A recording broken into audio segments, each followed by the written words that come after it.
Hello everyone, and welcome to the Turtle Beach stream. We're doing a bit of an impromptu stream today, and it's featuring one of our good friends from the pointy bit called Graham.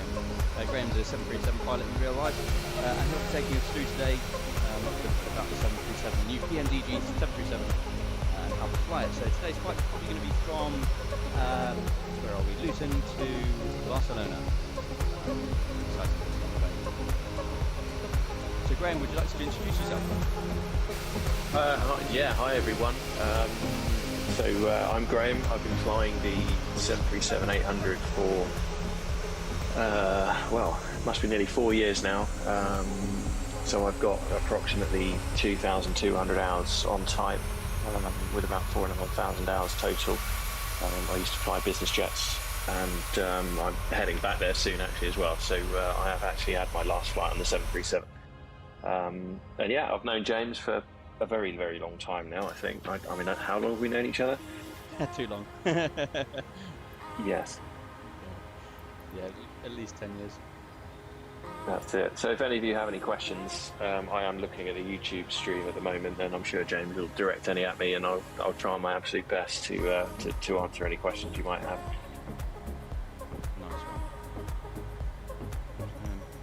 Is this a feature in the real life aircraft? Can you put the stick down like that? I really wish you could, because it would make eating dinner a lot easier. That's true, yeah. Doesn't have the fold-out table like the Airbus. Oh god, it's the biggest source of jealousy. I must admit though, it looks better because it's more like the VelocityOne controller, but it feels right, you know, having the controls right in front of you. I think something different. Yeah, there's something to be said for having something to really wrap both arms round or both hands round, and yeah, it's nice for the first 2,000 hours, and then you do kind of want a tray table after that. But makes sense. No, it is good, especially when it's stormy and bumpy, because you get so much feedback through those controls that you really do feel like you're part of what's going on. So but I've never flown an Airbus in real life, so I'm not going to bash anything. Exactly. So you've got more experience on the Airbus than I think I have. Cool. Okay, so where do we start? We are on the runway. We've got everything. Looks like we've got everything loaded up. But I think the FMS is blank at the moment. Yeah. So. Yeah, well, I mean, there's, if you want to keep the engines running and just kind of, get going, get flying, which is possibly what everyone wants to see. So, I mean, from the look of it, I can just see that we've got about 20 tons of fuel on board. Is that correct in the totalizer? I think so. So we've got full tanks there. So, yeah. I'm using my. There we go. Yeah, so just next to your mouse, you see 22.9 tons of fuel we've got on there, which will be far too much for what we need for Barcelona.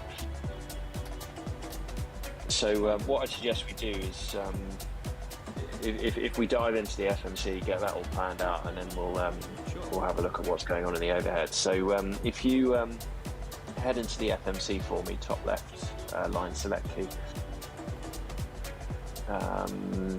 And then when we start the aircraft up in the mornings, this is the first page that we will be presented with. So, the main thing that we're going to be looking at is that the active nav database is there. So you can see we've got April 21 to May.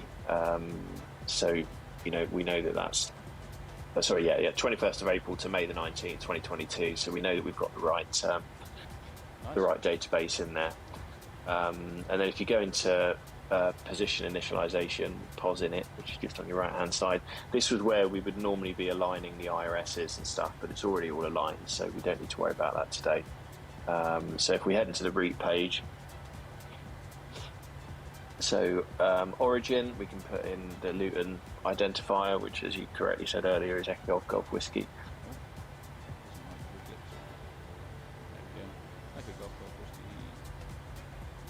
And then we're heading to Barcelona, yeah. Barcelona. Lovely. And then we would normally put our flight number in there, so whatever you want to use, DAL or whatever. or Turtle Beach. Yeah, absolutely, even better. Turtle Beach 1. Turtle Beach 1. There she is. So the next thing I would do then is go in. Oh, it's much better. It's much more exclusive. Less people have flown the Turtle Beach call sign than have flown the Air Force One call sign. So I think it's much more exclusive. We're the only people who have ever flown this call sign. There we are. Nice. So the next thing I do is head to departure arrivals, put the departure in. Sorry, whereabouts is that? So second row down in the middle, just underneath the. There you go. Yeah, and then up to departure on the left-hand side for Echo Golf Whiskey. What you can do is I'll normally select the runway first, because then it only gives you the departures that are applicable to that runway. So, you know, if you've got a massive departures list which you can get, then it just helps cut down the amount of scrolling you have to do. Right, that makes sense. So I put that in, and then Compton 4 Bravo, which is like it's sort of that left way a bit, out. right a bit. Yeah. That's good. That's the one. So if we head to the route page now, and then page 2, so next page, down at the top of the numbers you have previous next page, and that's where you're going to fill in.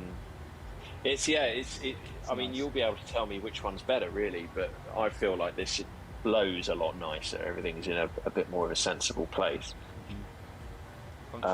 So you. Sorry, carry on. Yeah. No, not at all. So if you can now put in your route, so you'll obviously have Compton 4 Bravo to Compton, and then on the flight plan I imagine there'll be an airway to another point, maybe. Okay. I did actually put it into my flight sim, but it looks like it's I think PMDG is a bit. Well, while you're doing that, I think I've got Nicholas on the YouTube stream. Hi, Nicholas. Thanks for your question. So it's saying here, what's the difference between the NG and the ER? Well, I can't actually tell you the factual difference, but from what I can gather, it's going to be the NG, the next generation, had a lot of avionics and software upgrades for the 737, and the ER, which is extended range, that's something that's more to do with how far it can fly. So it will have potentially bigger fuel tanks. So that's probably the best answer I can give you there. But I've never flown the ER. But from what I can remember, I think the only ER is the 900. I think that's only an option on the 900. So I imagine that's the difference. But the NG was when we moved to these LCD screens as opposed to the old classic analog instrumentation. So you've got the classic and the NG. So I hope that answers your question to the best of my ability. Okay, so I don't actually have that route that we were loading in.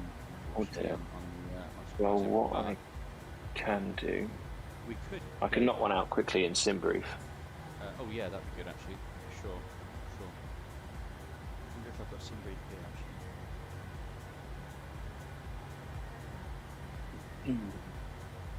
I would normally be using SimBrief actually, but it was a bit of a spur of the moment on this.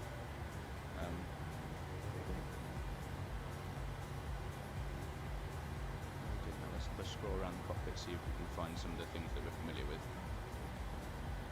So we've got the autopilot up here, which is very different to the Airbus, but also does have all similar kind of features, I suppose. Actually, just everything seems to be in a different place. So there's the engaged parts over there, and we've got all the regular windows here where we can dial in all the requisite variables.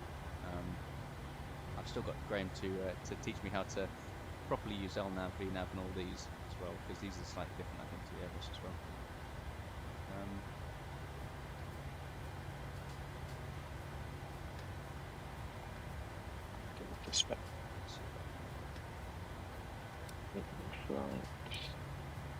Okay, so it does. I wonder how many 737-700 flight plans have been generated by SimBrief this week. EGGW level Let's make sure I'm on the 2.5, approaching graphics in this 2.5 thing rate. pretty darn good actually. Nice to see them. Yeah, right, I've got a route for you. So if we go Compton, then November 859 is the airway. November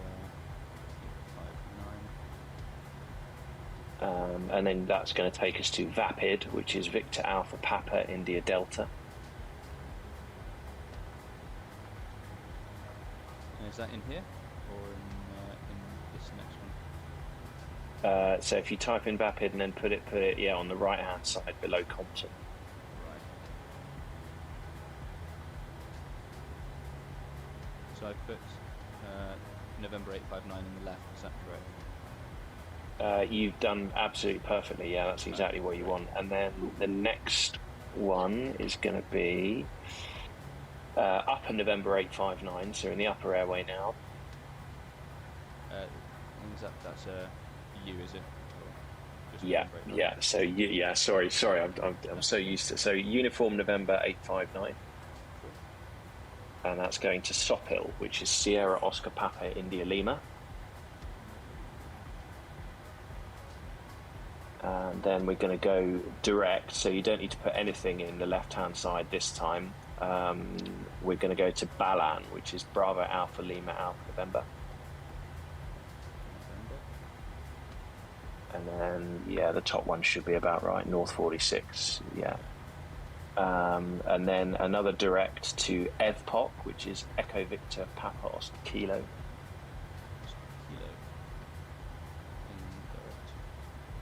And then we're going to go to Narak, which is November Alpha Romeo Alpha Kilo. And do I just page down on this, or how do I? If you click next page,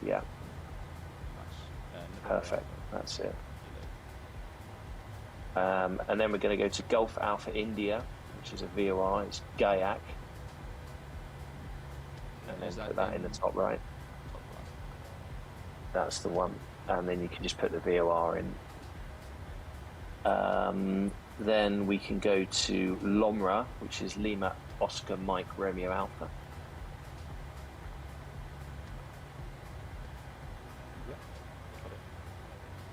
And then Rokan, which is Romeo Oscar Charlie Alpha November.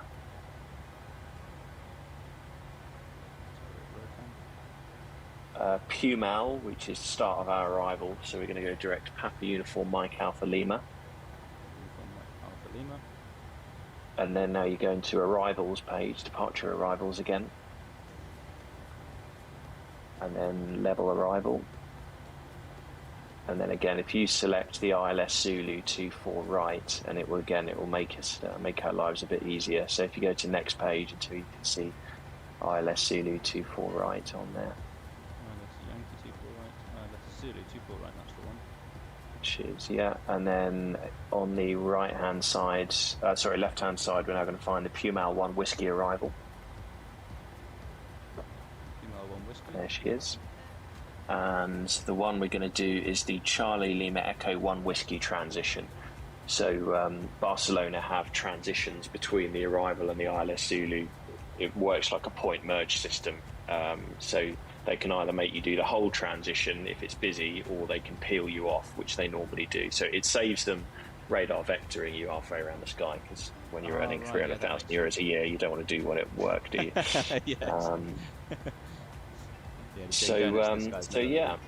Really good thing for the airlines, is it? Cost-wise. That's it. Is that all set up then? So that's the actual route. So now if we go back into the route page, and then what you're going to do is you're going to activate that. So if you press activate and then execute, so you see the lights lit up, and then it'll all go magenta. So what we're going to do, we're just going to put the right amount of petrol in.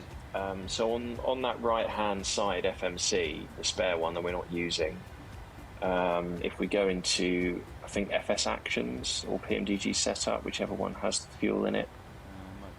I haven't actually played around with this very much. No, if you go into FS actions, I think it is. And you want fuel. There we And it says here we need 7375. So I reckon let's put 9.5. Oh, actually that's pounds, isn't it? So we're going to need to change it to kilos. So if we go to return, it's like 4 point something, isn't it? or we can get the airplane to do it for us. If you go to return, go into return to menu, then PMDG setup, aircraft, displays, and go to the last page. So if you go previous page, and then you've got kilograms, weight units. So if you press that, lovely, and then back into the fuel for me. Beaut. And if you could put 9.5 tons in the fuel.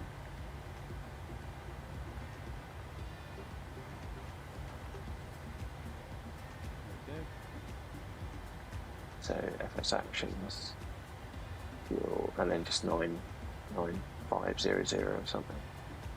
All done.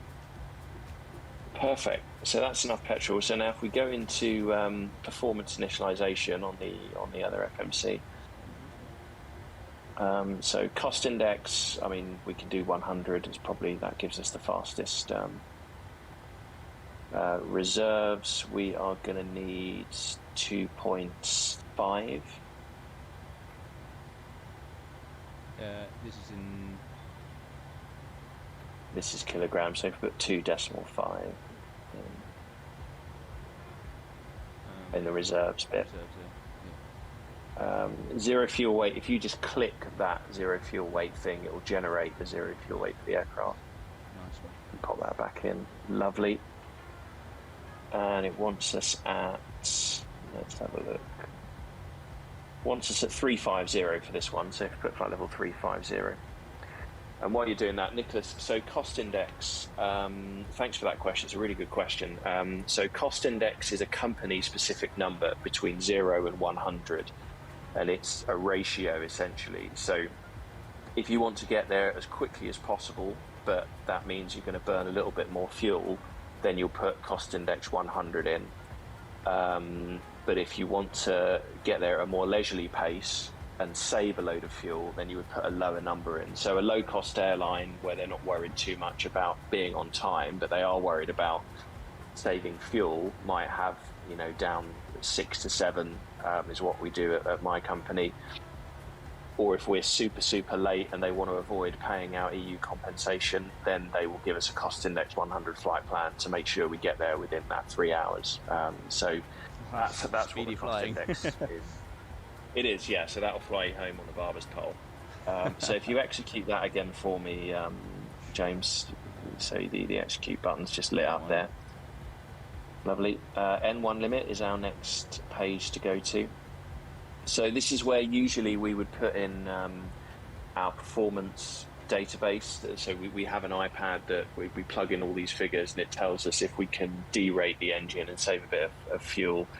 When we fly our 700 series airplanes, we're not allowed to derate, but on the 800 series we derate as much as we can. So, you know, if we don't need the full takeoff power, then that's what we use. So we'll leave it at 24k for this one. So if you go into takeoff page next, you want flap 5. Flap 5, takeoff. And then if you press the C of G button, it should generate the C of G for you. So you see CG trim. There it is, yeah. Lovely. Copy and paste that into there. That will give you your takeoff trim. So if you set 5.7 units on the stat trim for me.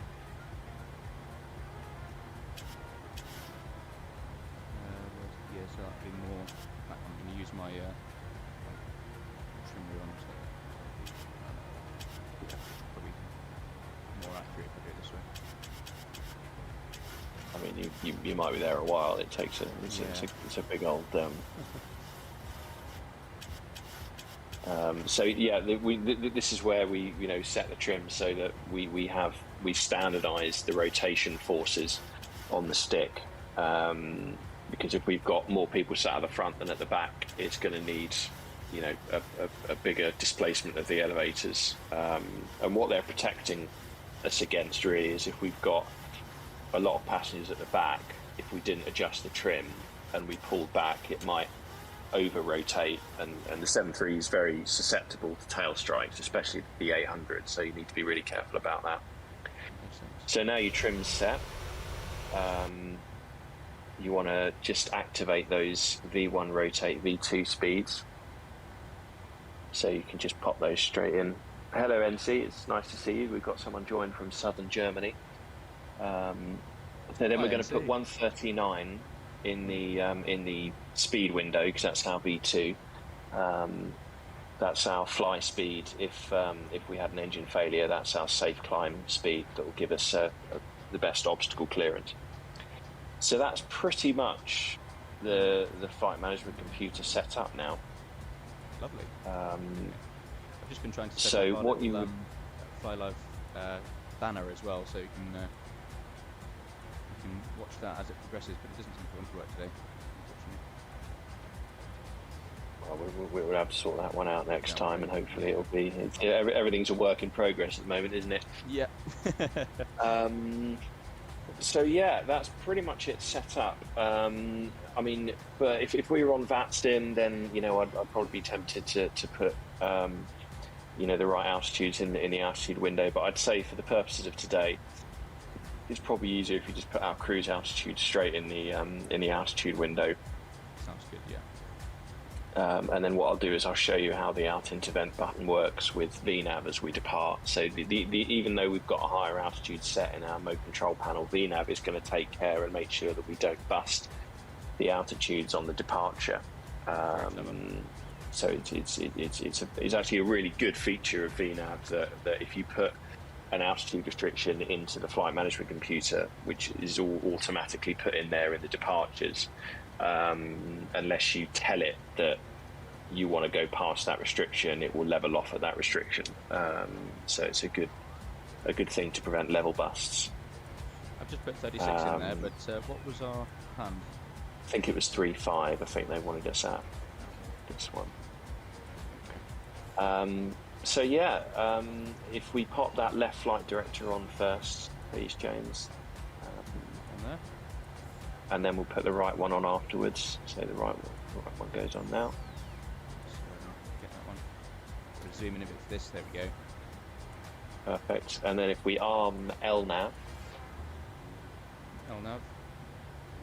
And we wouldn't do this at my particular company, but we did trial VNAV departures, and I really like the way they do things, especially when you're single pilot in the sim. So we're going to go ahead and arm VNAV as well. Oh, I think there's someone joining you. Oh yeah, we've got a friend, haven't we? Bancroft. Hello, Mr. Bancroft. I love it. So yeah, we're going to arm VNAV. That's going to take care of our climb performance after we depart. So yeah, I think the next thing to do is set the flaps to 5. Okay, flap 5. See if we can do this with the total picture controller. There we go. Looks like flap 5 to me. While they're running, if you just show me the overhead panel, and we'll just make sure everything's in order up over the top. Let's see if I can move this around a bit.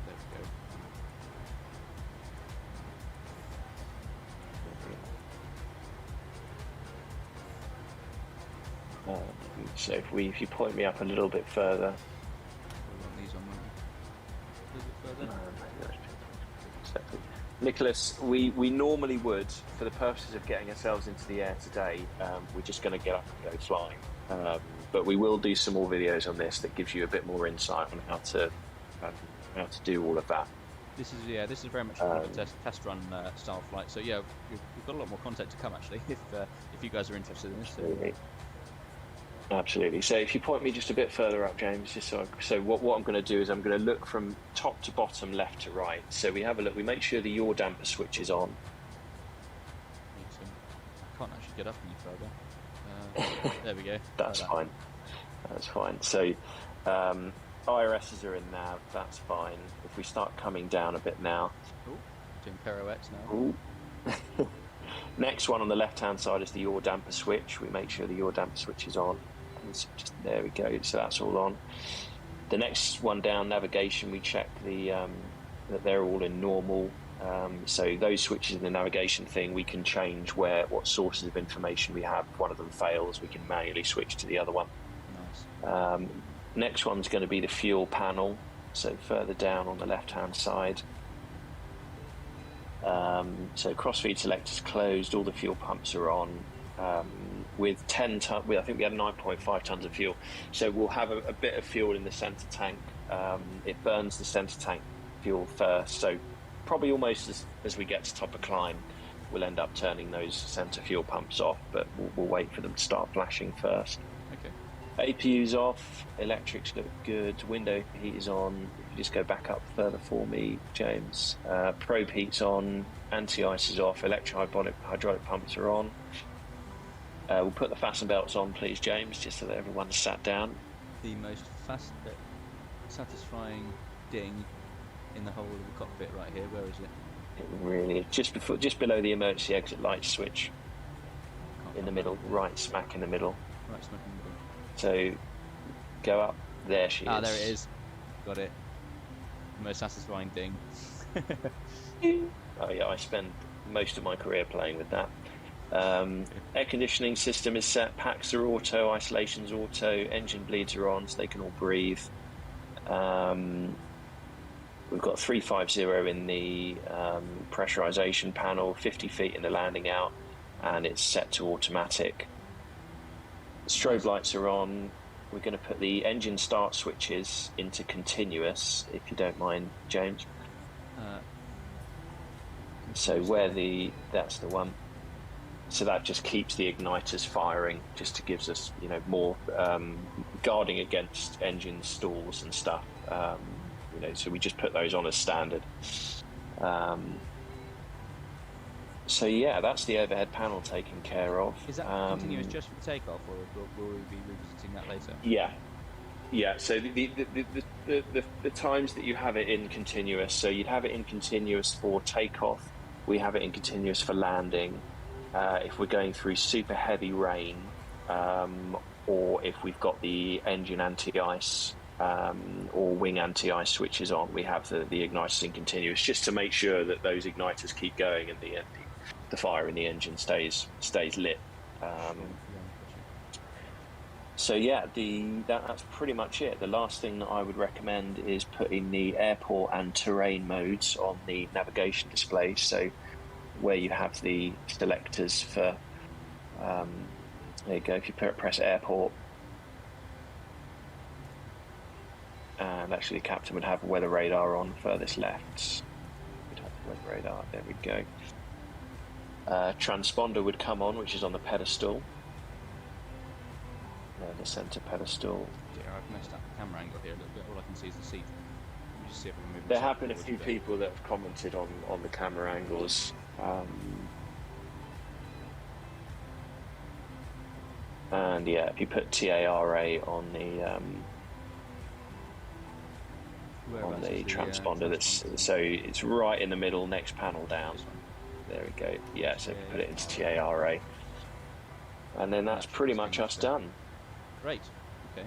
Let me just see if I can move us forwards a little bit in this configuration without zooming.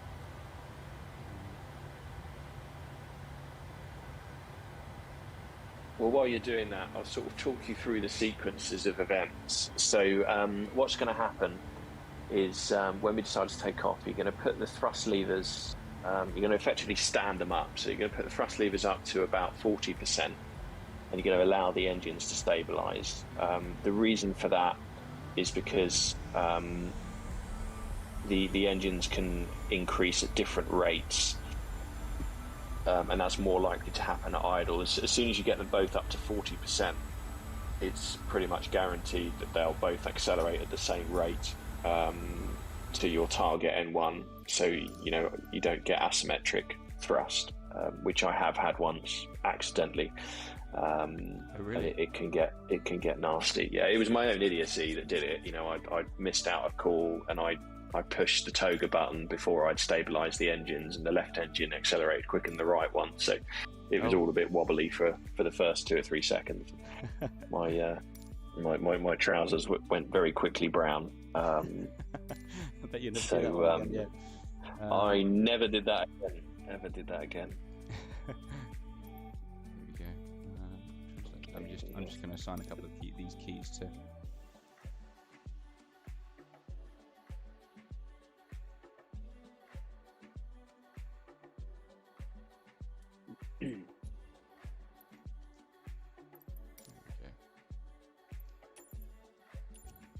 should be better now. Should be able to move us forwards. That's much better. Gorgeous. So so when you've done all that, then can you see the screw? Yes. The screw. There it is. So you see where the course selector bar is on the left on the mode control panel. Yes. That one there. Yeah, that one. Just to the left of it, there's a screw, and that should open up a click spot. Maybe the screw above it. Oh really? No, maybe. There we go. So when you press that, it's going to put the thrust to full. Wow. So if you release the parking brake, there we go. You're going to start rolling down the runway in a second. Wow, that's a trick. Well, you should do anyway. Not sure why it's not moving. Have you definitely got the parking brake off? That's better. There we go. I love the way the empennage shapes the glass. Are your brakes on? Brakes are definitely on. That's the parking brake on. Yeah. Oh, there you go. Now. That's better. So when you get to 80 knots, usually we do a cross check. So pilot monitoring would say 80 knots. Pilot flying would say checked. Check. When you get to V1, you would move your hands ceremoniously off of the thrust levers, and at rotate, you're going to pull back 2.5 degrees a second, being aware of that dead band, and then transitioning onto the flight directors. Now you can get the gear up. Gear up. And now you're just going to be following the flight directors. LNAV and VNAV is going to manage your climb profile now. So 1,000 feet, it's a left turn like you're doing, onto the 212 into Bobbington, or Barbington, as the Americans like to say. And then it's going to start leveling you off at 5,000 feet, and that's where we're going to demonstrate, what VNAV does as far as altitude protection. So you can see the speed is starting to increase now, so you can put flaps to 1. Flaps 1. And then as soon as it goes above that little green 1 speed, then you can move the flaps 2 up. There it is, flaps up. That's it. And now VNAV's going to drive the speed towards 230 knots, and then as soon as the flaps are up, it's going to drive it to 250. 118 decimal for 75 TBS 737. Thanks for joining us, Nicholas. Have a nice evening. So yeah, it's just following the SID now. It's going to level you off at 5,000 feet. I'm definitely not. And then after, not as slick at this as I should be. I'm trying to follow this little flight director here for anyone who's tuning in currently.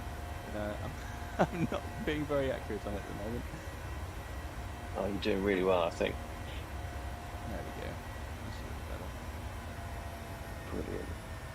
So you can see there it's going into VNAV path. So VNAV is taking care of the altitude constraint. So it's going to level you off at 5,000 feet because that's the initial stop altitude of the SID. Can I put the autopilot on now? Yeah, of course. If you engage Command A, then it should take care of everything for you. Lovely. So let's say we've levelled off at the SID 5,000 feet, and now we get a call from air traffic control that says, Turtle Beach 1, climb now to flight level 350. Mm-hmm. If you see where the altitude window is, just underneath it to the right, there's a little Alt Intervent button just next to the rotary knob. There you go. If you press that 3 or 4 times, that's the one. So if you press it, just give it 5 or 10 clicks, just to make sure there's no. And you can see on the FMA it's now going into VNAV speed, and it's now going to start climbing. All right. So you've basically told VNAV that we don't need to. We don't need to be at that altitude anymore. We can climb up. Lovely. And I've just got a question from NC. This isn't a tutorial flight. Anything official from PMDG NC. This is just something a route we've constructed just to showcase the PMDG 737. So if you've got any questions about the 73, do ask away. And yeah, this is Graham, by the way. He's a close friend of mine. We've been friends for many years, and he's a real life 737 pilot. So he's guiding me through, having never flown a 737 before, even in the sim actually, which I hate to admit. So Graham's guiding me through the process of how to fly one of these things from London, Luton to Barcelona today. We're climbing nice and Lovely. 8,500 feet.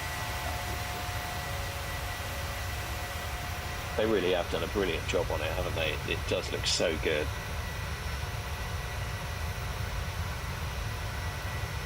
Yeah, it's great. I think this is probably the only Delta flight that's ever gone from London, Luton to Barcelona, though, to be honest. We're, Yeah, we'll call it a code share. yeah. We're breaking boundaries, aren't we? Pioneers. Absolutely, absolutely. So if you head back into the flight deck, the only last couple of things we need to do is the after takeoff checks. Okay. So we want to click standard on the altimeters. So we're going to a flight level now, so we can get the standard pressure setting in. Yeah. Auto brake can go to off. Whereabouts is that? Next to the flap indicator, you've got the auto brake switch. So the actual dial which has the flaps on it. Oh, so if you go up to the landing gear, yeah, next one is auto brake. This one here? To the left. Oh. No, just to the left. There she is. Yeah, so one click to the right is off. Lovely. Okay. There you go. And you're going to turn the gear off now. So you see with the landing gear handle, it's got 3 positions. It's got up, off, and down. Yeah. You're going to put it off, This is which is essentially going to. So what happens with it? The Max does this automatically, so there's no off bit in the Max, but in the NG, basically what that does is it relieves the hydraulic pressure from holding the gear up. So as soon as the gear is held up by its up locks, it doesn't need hydraulic pressure to hold it in the up position anymore. So that just releases the hydraulic pressure so that it can be used, in other parts of the aeroplane. Right. But the Max only has up and down. It does that for you completely automatically, Nice. which is really nice, to be honest. Because I must admit, it was a little bit foreign for me when I first saw the off position. I thought, well, what could that be for? I've only ever seen It's so weird. But actually, it makes a lot of sense now that you've explained the hydraulics. Yeah, I literally every single time I've positioned it to off in my entire career, I've always thought, just don't put it back down again. Whatever you do, don't go past the off button and put it down, exactly, because it would rip it off. But luckily, that's one thing that I've never done. I've made a lot of mistakes in the 7.3, but I've never made that mistake. But yeah, so you can see that it's on the line. All of that happened in the space of about 30 minutes. So it's a quick, and there's lots of hands moving everywhere, and there's a lot going on, as you can see. Yeah, definitely. Even for one person to remember all of that would be quite a lot, really. Probably quite good. We've got a buddy. Well, we haven't today, but we might have the inflatable autopilot that we've seen in airplane. If only. I'm waiting for them to model that one day. That'd be great, wouldn't it? But yeah, have you got any questions so far, James? I hope that kind of made some sort of sense. It did. It made a lot of sense, which is great. Just it's little things really, like little dials being in places that I wouldn't expect, or it's just a little bit different to what I'm used to, I suppose. But overall, it's kind of all self-explanatory, really. There was somebody who was saying that the 737 has had so many different kind of editions now that they keep bolting on little bits and bobs everywhere to give it extra functions, like as things would be added over the years, they've just bolted on in a particular place, and that kind of makes sense when you look at the overhead panel. But at the same time, it's got all the same functionalities, and they're all in sensible places. So yeah, hugely. If you leave the camera there, you see where the ground power switch is. mm-hmm. can you see those two curves on those little semicircular things? Yeah. Those are where dials used to be. So they've taken the dials out, but they haven't bothered to change the mould for the for that light grey panel, because there's no point, because it's more expensive to change the machine that makes the mould. So there's lots of little residues from the older 737 series, still laying about. It's kind of nice though to be able to know that you've flown something that's a little bit more historic in its kind of legacy and design, isn't it? Because the Airbus, although it feels very ergonomic and it's a great aircraft to fly, and it's very kind of easy to learn and operate. I find it doesn't quite have that history behind it that the 73 does. Yeah, I know what you mean. It feels like you're flying on something that's been crafted through the ages. But then again, it also feels like you're flying on something that's been crafted through the ages. So it kind of it has its positives and negatives. Yeah, that's true. I could probably turn the landing lights off now, couldn't I? Just realised. Yeah, absolutely. There's nice new LED ones, and maybe the start switches can go off now as well. Don't need those anymore. That's perfect. And then while you're up there, you can have a look at the pressurization system. You can see that's doing its thing normally. So you've got the long needle, which is the differential pressure, and the short needle, which is the cabin altitude. Oh, nice. So every 10,000 feet, or if I'm honest, every time I fart, I have a look at it. Because if you do have a decompression, one of the symptoms is you're going to fart and burp and your ears are going to pop, and it's all going to be very unpleasant. So I always just said to myself, look, if I ever pass gas, I'll just have a quick look at the pressurization system just to make sure. Yeah, and it's something that's stuck with me in my entire career. So it's not a bad little gross error check, that. Definitely. So the current cabin will currently be at what, 4,000 feet cabin altitude? Yeah. So yeah, you feel absolutely. like it's 4,000 feet inside, but the outside is actually more like, what was that? Well, the outside will be whatever your altitude is. So the big needle is the differential pressure. So at the moment you've got 6.9 psi is the diff. That's the in PSI, right? Yes, that makes sense. Yeah. That's it. And the weird thing with the 7.3 is that the higher you go, the lower the cabin altitude will be. So above, I think 390 is the cutoff. So when you go above 390, it goes into high diff mode. So you can, if you climb to 41,000 feet, it's in high diff mode. It will be a lower cabin altitude than if you're at 37,000 feet, because that's a low diff mode. Which is something that took me a while to get my head around. But I think the worst bang for your buck, I think, is 360. That's sort of like the worst cabin altitudes in relation to the aircraft altitude. Right, yeah. That makes sense. It's interesting that it goes lower and lower and lower. So I think the Airbus don't quote me on this, but I think it stays around 7,000 or 8,000 actually.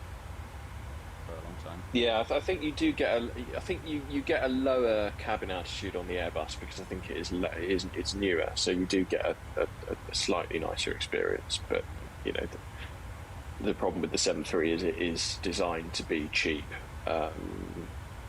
so it really doesn't do anything beyond keep you alive, whereas the French will keep you a bit more comfortable, I think.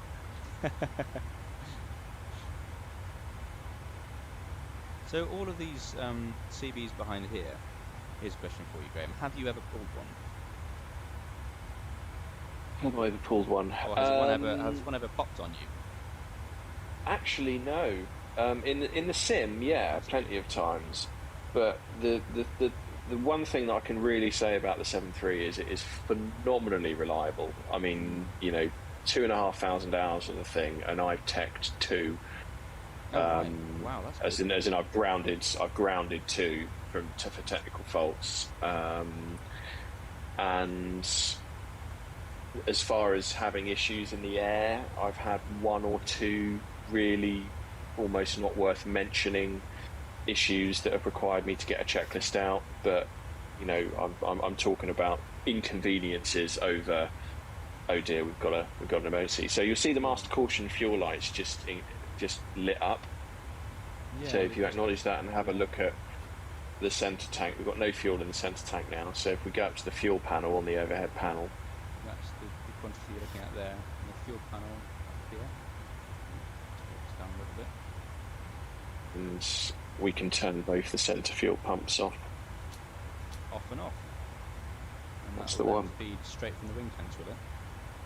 That certainly will. So so we have all the pumps on. The reason that it feeds from the center tank first is the pumps in the center tank have a slightly higher output pressure than the wing pumps, because we want to burn the fuel in the belly first, because if we burnt the wing tanks first, the fuselage would be so heavy that the wings could be damaged because of how much they would flex. That makes sense. So you want to we keep that burn the wing fuel weight in the of the center tank wings. first. Nice. Exactly, yeah, to stop them flexing quite as much. Even though they will never flex realistically enough to break in the air, it could do damage to them. So that's why we burn the center tank first. Nice. Should we have a look to see how we're progressing? Absolutely. Our little route. Let's see. So on the FMS, how would we go down and just check how we're progressing on our route? So I would just go up to the navigation display, and you see where those EFIS selector things are, just at the top where we pressed weather radar in an airport. You see on the right hand dial with the traffic on it, there's a range marker. So you've got, there you go. Yeah, so 5, 10, 24. That's your ND range. So you can zoom out, and that will give you a good view of where you are. That makes sense. This is a very similar panel to the Airbus, actually. The Airbus one's over here. Yeah, it's pretty much identical. So the two most used modes, you've got map and plan there. So map will give you just what the aeroplane's doing. Plan will allow you to step through the route. So if you go back down to the FMC with it in plan mode, go into legs page.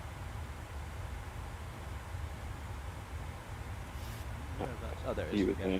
There she is. And then you can see step on the right hand side. Yeah. And then you've got CTR on the next to the waypoint. So that says that that's the waypoint that's in the center of the screen. So you're able to step through the entire route. So when, if we were going to do, proper descent planning, we'd have a look through all the legs on the arrival and make sure that they all agreed with what was on the chart. So that gives you an idea of where you're heading in the future. All of these now, and obviously Lomra is the one in the centre at the moment. Got CTR there. You're saying, if I wanted to go back one, to say 12 Alpha India hit over here, the VOR, is there a way of doing that? You'd have to click previous page,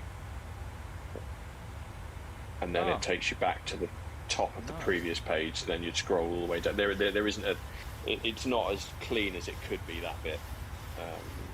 It's still there is a way to do it, which is good. Yeah, absolutely. Which saves you going through all of it again. We've got Epcot now, all the way to Lomra, and then there's the top of the descent point, I think. Is that about right? Yeah, so you can cross-check that against your mental maths, your 3 times table. You can make sure that agrees with it. I'll take you through that when we get to the top of climb. Sure. Yeah, because we're nearly there, aren't we? We're nearly 2,000 feet away. Absolutely. That's happened quite quickly, really, hasn't it? So suddenly we're at they're good little 35,000 feet, airplanes. and wow, we're over your channel, doing quite well, really. Well, we haven't crashed, and that's the main thing. I think you're doing incredibly well. I think that's fantastic. But you can see how, certainly in the early days of line training, even an hour and 45-minute flight is still really quick because of the amount of stuff you've got to get on top of. And, your planning and your briefing. I mean, it'll take a new cadet. It'll take them 250 miles to do a briefing. Do you know what I mean? So Whereas a line intention train want to crew is include all 100. the rest of all the appropriate the things, you know, they want to make sure they've got everything ticked off and want to impress the trainer.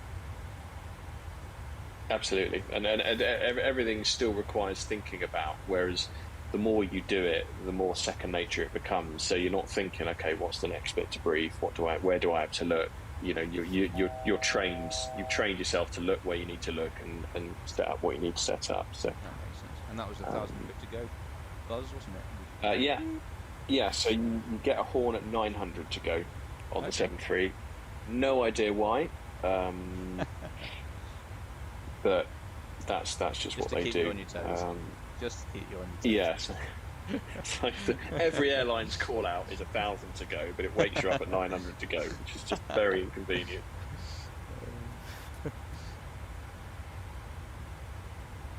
But yeah, when you level off, it will go into cruise N1, and then it will start looking after itself really all the way down to. So if you're flying this for real, would you be looking at things? I'll exit plan navigate just so I can explain this a little bit better. Map, that's the one. So if you were flying this for real, would you have a look at, say, the heading from Sitet to Edrap, and would you plug that into here, or would you not worry about that because the automatics have got it? So ideally you always want the heading bug synced to the heading you're currently on, mainly because if you get an ATC call that says maintain present heading, you can just press heading select and it's already synced. Right. Okay. What I would do, I was taught this by one of my old training captains, Martin Lewis, who actually has an ITVB video that you can watch. It was an Air Atlanta Icelandic 747 if you want to check that out, and you can watch Martin Lewis in action. Cool. And he always used to say, just before you get to the turning point, put the heading selector onto a rough heading that takes you in the right direction. So if the aeroplane does anything funny, you can just press heading select and then it's ready to go. So, you know, I'm sure a lot of you will be familiar with the Children of the Magenta video. Sorry, it's an awful American accent, but the Children of the Magenta was basically, even though the aeroplane's operating at its highest level of automation, which it is now, LNAV, VNAV, you always want to be ready to lower that level of automation if it does something weird. You know, they're not perfect, so sometimes you look at the airplane and go, what is it doing? So if you ever ask yourself that question, you knock it down, regain control of it, get it doing what you want it to do first, and then figure out why it wasn't doing what it was supposed to. So it's that's sort of the heading bug kind of mentality. The nice thing about other jets is that more advanced airliners like the 777s, 787s, is that the heading bug will just kind of update automatically. I think the Airbus does that. You just pull the heading bug and it just maintains the present heading. So Airbus have got the edge on that one, I think. Airbus has got a different kind of philosophy in that sense, I suppose, hasn't it? Because they tend to use, as you say, managed modes and kind of use defined selected mode. I think that's how they put it. Let me just double check it's not frozen here. Can you still hear me, Graham? I can still hear you. Yeah. Oh, excellent. You just had a bit of a... Oh, there we go. Yeah, it's moving again. That's better. So yeah, the Airbus philosophy is kind of, you push these for the aircraft computer to manage it, and then you pull them if you want to manage it yourself. Yeah, I can see how that would work. But then I think, you know, explaining the difference between sort of selected and managed to, you know, however many different cultures and languages are going to be flying the Airbus. I don't know. You know, these conversations can go very, very deep, can't they? As to what is better, and the Airbus versus Boeing argument is yes. You know, will always be a conversation to be had. But I think, having flown the Boeing a lot, I think it's kind of unfair to compare them because, like you said, James, they're two just completely different philosophies. and each has their advantages and each has their disadvantages, which is a very kind of political response to it all. But it makes a lot of I sense. do think it's difficult to compare them. They, as I say, they do kind of fulfill the same function, but at the same time, they're completely different ways of doing the same thing, really, which is it's very interesting, very interesting. And the fact that they compete almost directly over the same kind of route structure and everything on a lot of major airlines is that's probably why there's such passionate people who fly them and who will only fly Boeings or only fly Airbuses as a result. Absolutely. Personally, I can't wait to give an Airbus a go. You know, I was going to say the same about Boeing. And I quite fancy the 787 having go on that, because from flying it in flight sim, it seems like, you know, it was from 2224. You know, it seems like it's some kind of spaceship in the future. It is a gorgeous machine. It really is pretty. And the big screens. You know, I flew the Max recently, and having those massive screens like the 787 and the new 777-10, it makes a massive difference to your situational awareness. You know, the screens are all a bit small. I find this on the Airbus as well. You know, there's just a bit. I don't like clutter. I like clean and simple. And, you know, with those massive screens, it just seems so much less stressful. The environment seems calmer. There's kind of less little things going on and just like two big things going on, which is a lot more manageable for my puny brain. Here's a question for you, actually. What's your opinion, or what's your take on touchscreen screens? Because there's a lot of new private jets in particular who seem to be adopting these new touchscreen style screens. And what's your kind of opinion? I'll tell you about mine in a minute. I think, and I'm sure all of my concerns have been thought about and approved and regulated, and so, you know, people a lot smarter than me have developed it. But I'd say for touchscreen, there's a couple of things. Firstly, I detest fingerprints on screens. It's really upsetting. And with the lights in the flight deck. You know, there's no reason for it, and I think certainly when you get sun glare, you know, fingerprints can make sun glare on screens really quite difficult to see what's on them. So they make it worse, you know. So there's that element of it. The other elements of it, you know, if you're in turbulence, and you've got, you know, some of these aircraft that have cursors on it, I don't have a problem with, because they've got somewhere to rest the palm of your hand, so that if it's, you know, moderate to severe turbulence, you've at least got an anchor there to use with the scroll mouse. But if you're reaching around for touch screens and you get a bump at the wrong time and you press the wrong thing, you've just added another 30 seconds to. You've got to go back into the previous page. You've got to undo what you've just done and then redo what you were going to do in the beginning. Yeah.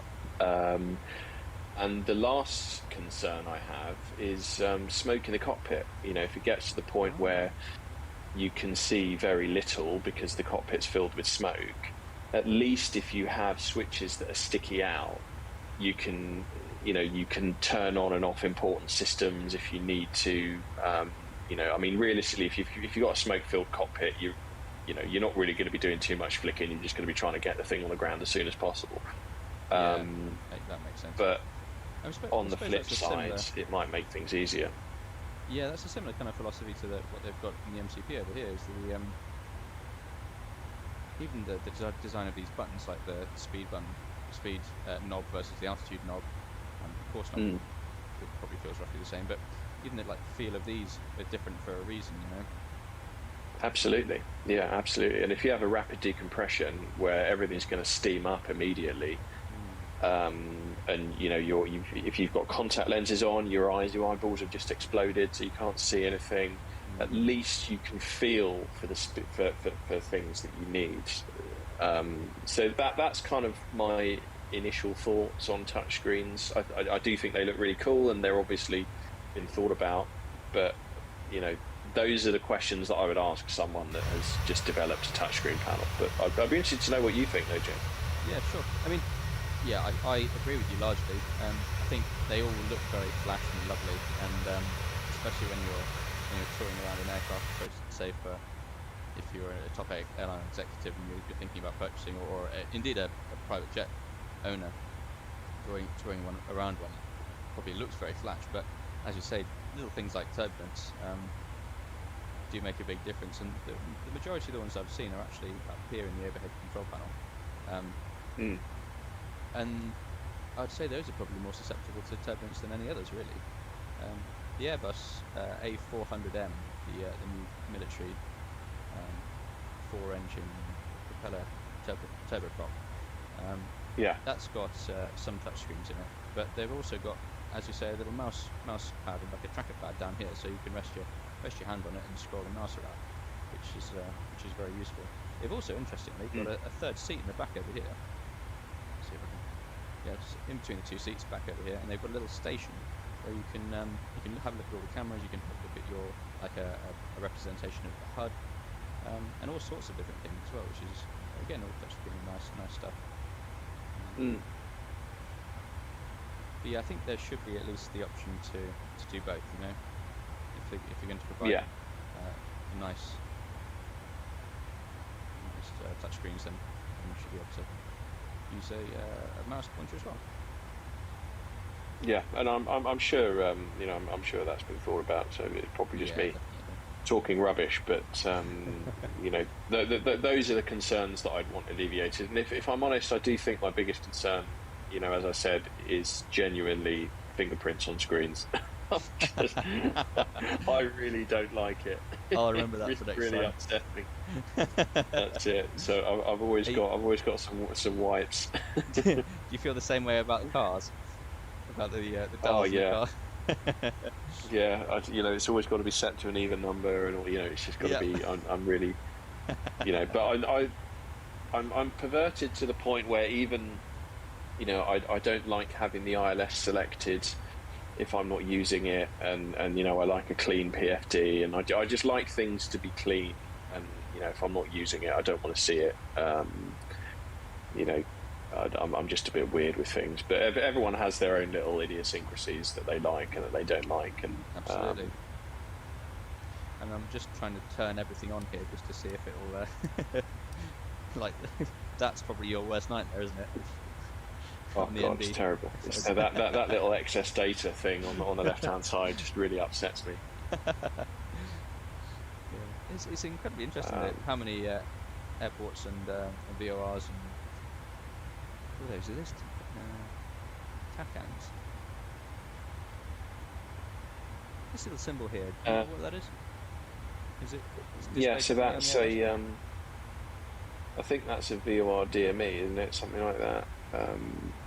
Yeah, that's a VOR DME somewhere in France. Monde, I think is how they say it. But obviously, we'll go direct men. Is what we always end up doing. And there you've got Roland-Pont on the left-hand side there, Romeo Lima Papa. I'm surprised you can read those. I can't. It's purely just because I've been doing it a while. That's a little bit clearer, isn't it? Let's tighten this one up a little bit. Turned everything on before, so I'm just clicking all the buttons again and hoping it turns it back. There we go, that's better. Position's normally a good one. Yeah, so if you have POS mode engaged, which is what you have at the moment, if you look at those, you see where the nose of the airplane is. Yes.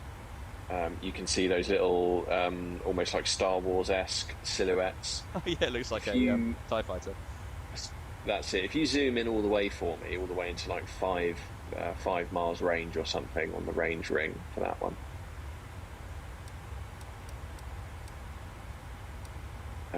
And then go and have a look at it again. You'll see that there's 3 of them, all in slightly different places. Oh yeah. They're still quite close together. So you've got. So is it 3 or is it? Yeah. So essentially, those are the. That's where the airplane thinks it is, and over time, because of how inertial reference systems work, they will drift apart slightly. So if you do a really long flight, then you'll find they can be, quite far away from each other. And what the airplane would do, it takes the average of all those positions, and then says, okay, right, well, the average of all those positions is this position, which is where the airplane thinks it is. So, after a long flight, when those have drifted and wandered away from each other, we'll do a quick align and just realign the IRSs really quickly, just to bring them all back into the same place, so that the airplane knows where it is. And is that 0.01? Is that the level of accuracy it thinks it's got at the moment? I believe so. Yeah, I believe so. And then I'd have to got RMP2 and then AMP. Yeah, so you've got the required navigation performance en route, which is 2 miles 95% of the time, and the actual navigation performance that we're getting is it's accurate within 0.06 of a mile, and those change. So on the arrival, it will go down to RNP1, and then on a standard approach, I think it's 0.3, and on an RNAV approach, it's 0.15 is the accuracy that it needs to be to. That's pretty impressively small, actually. I remember there was talk about the introduction of microwave landing systems and WAAS and all the rest of it as well, which would have made the aircraft able to see where it was up to, I think it was 30 or 40 centimeters, and there were developments that people were talking about being able to do approaches using this. Of course, 30 to 40 centimeters will put you straight on the centre line, which is pretty darn good, really. But I don't think. Yeah, well, I mean, I think GPS outdid it in a number of different areas. Yeah, and technology actually got going. The GPS approaches are really good. I mean, when I was on BizJets, we used to do LPV approaches, which were GPS approaches down to Cat 1 minima, and it was on rails. It was on absolute rails. It was incredible. Because in order to have an LPV approach, you need to have a ground station that interrogates the GPS station. So the GPS station tells the airplane where it is, and then the airplane asks the ground station, "Is that GPS right?" And the ground station goes, "Yeah, you're there," and it keeps updating that all the way down.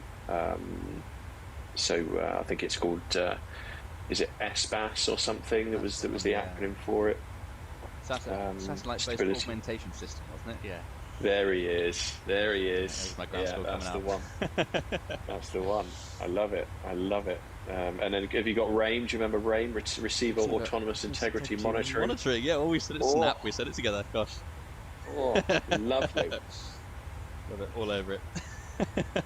Absolutely. So if you go into the cruise page for me on the FMC, which is on the top line, we're just going to see what our progress is here. Cruise. So we've got 327 miles to our top of descent there. So if I was a training captain, line training, we say, James, it's probably about time for you to start setting up. 300 miles ahead of where we need to. Absolutely.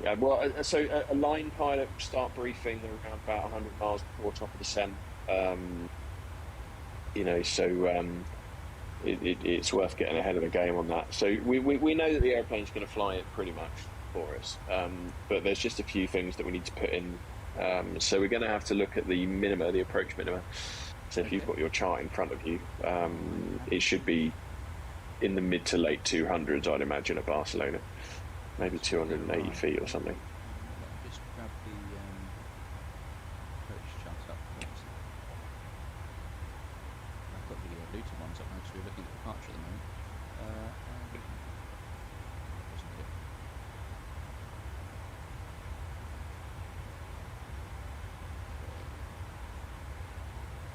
Barcelona Airport, here we go, I've got the chart. And it was the ILS for 24 right Zulu, was it not? Yes, please. It's a shame I can't display this one on the screen. Actually, I wonder if I can. I might be able to switch over OBS and just show you guys this as well. I'm going to go for a new source and I'll go screen capture.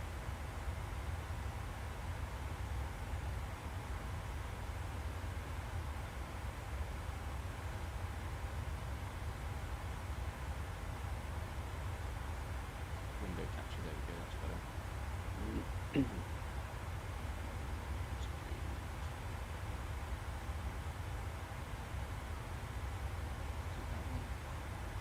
That is the one.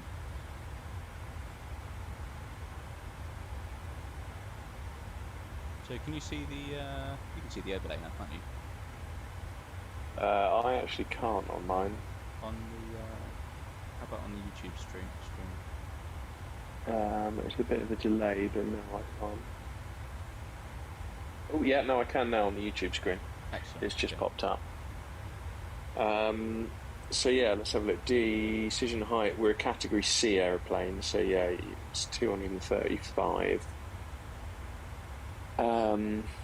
So yeah, the important things that I'm going to look at that. So you've got the localizer course, as well the localizer course, which is 244. The localizer frequency, which is 109.5. So if I was briefing it, I'd sort of try and tell a story, you know. So we're going to start at 2,300 feet, which is below the MSA. So you know we will be able to justify going below the MSA because we'll be under positive radar control. So you know we'll make sure that if they lose radar, then we'll climb back up to, you know, but we'll be over the sea, so that's quite a safe place to be.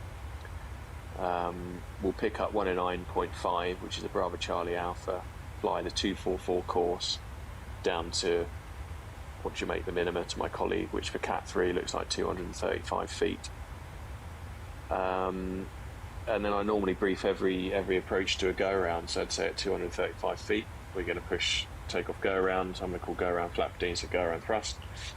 And we'll follow the missed approach, which is runway heading to 5 miles Barcelona, left turn, which is your side, Captain, to intercept the radial 241 Barcelona, climbing to 3,000 feet.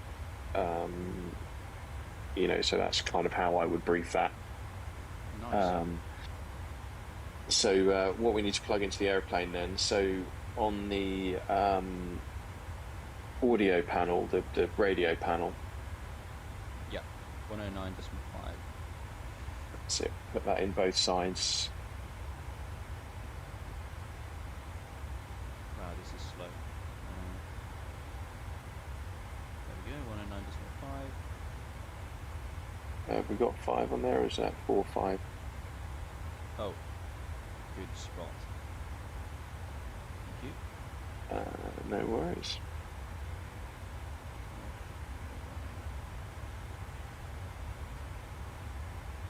On this side.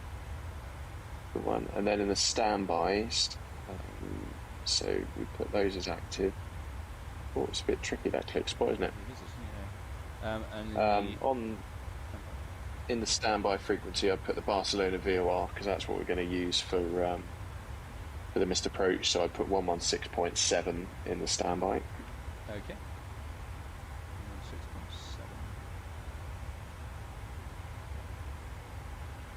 And then it's there if you need it.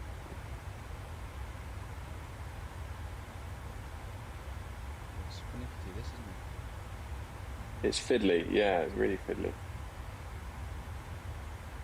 This is why I need a proper radio panel. Yeah, well, you know, Turtle Beach is next thing maybe. Can't be giving too much away, but no. So yeah, Great if we up do now most in the of them. course bars on the MCP, you're going to put in the course of 244. Just make sure we're not dashing around the cockpit too much. That's better. But the camera's not liking where we are at the moment. Oh yeah, no, that's upsetting, isn't it? Put that one again.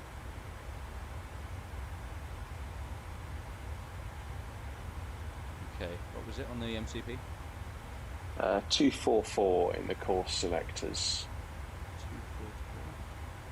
This is probably going to take a while. I'm glad we started at 300 miles. There we go. Yeah, it's always worth. I mean, realistically, you'd. I mean, for some flights, you'd probably just. I mean, you're not supposed to, but you'd probably just set it up in the climb if you knew where you were going, and then it's done, and you can relax and have a chat. So, yeah. If it's a short flight, I suppose, especially because the workload would be high otherwise. Yeah, if you're doing flights that are sort of less than an hour, you really want to be doing your setup as early as possible.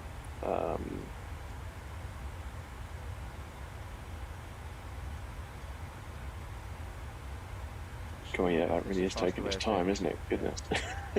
Does the scroll wheel work? I think maybe there she is. So I was using the scroll wheel before, and it was 244, please. Oh yes, we're fine, please. Does it duplicate it? No, it doesn't. Aha, okay. Let's give this one a go. Yeah, sorry.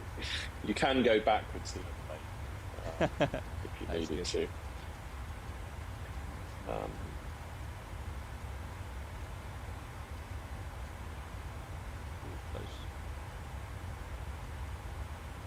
Lovely. We're going to get even more fiddly now, which you're going to love.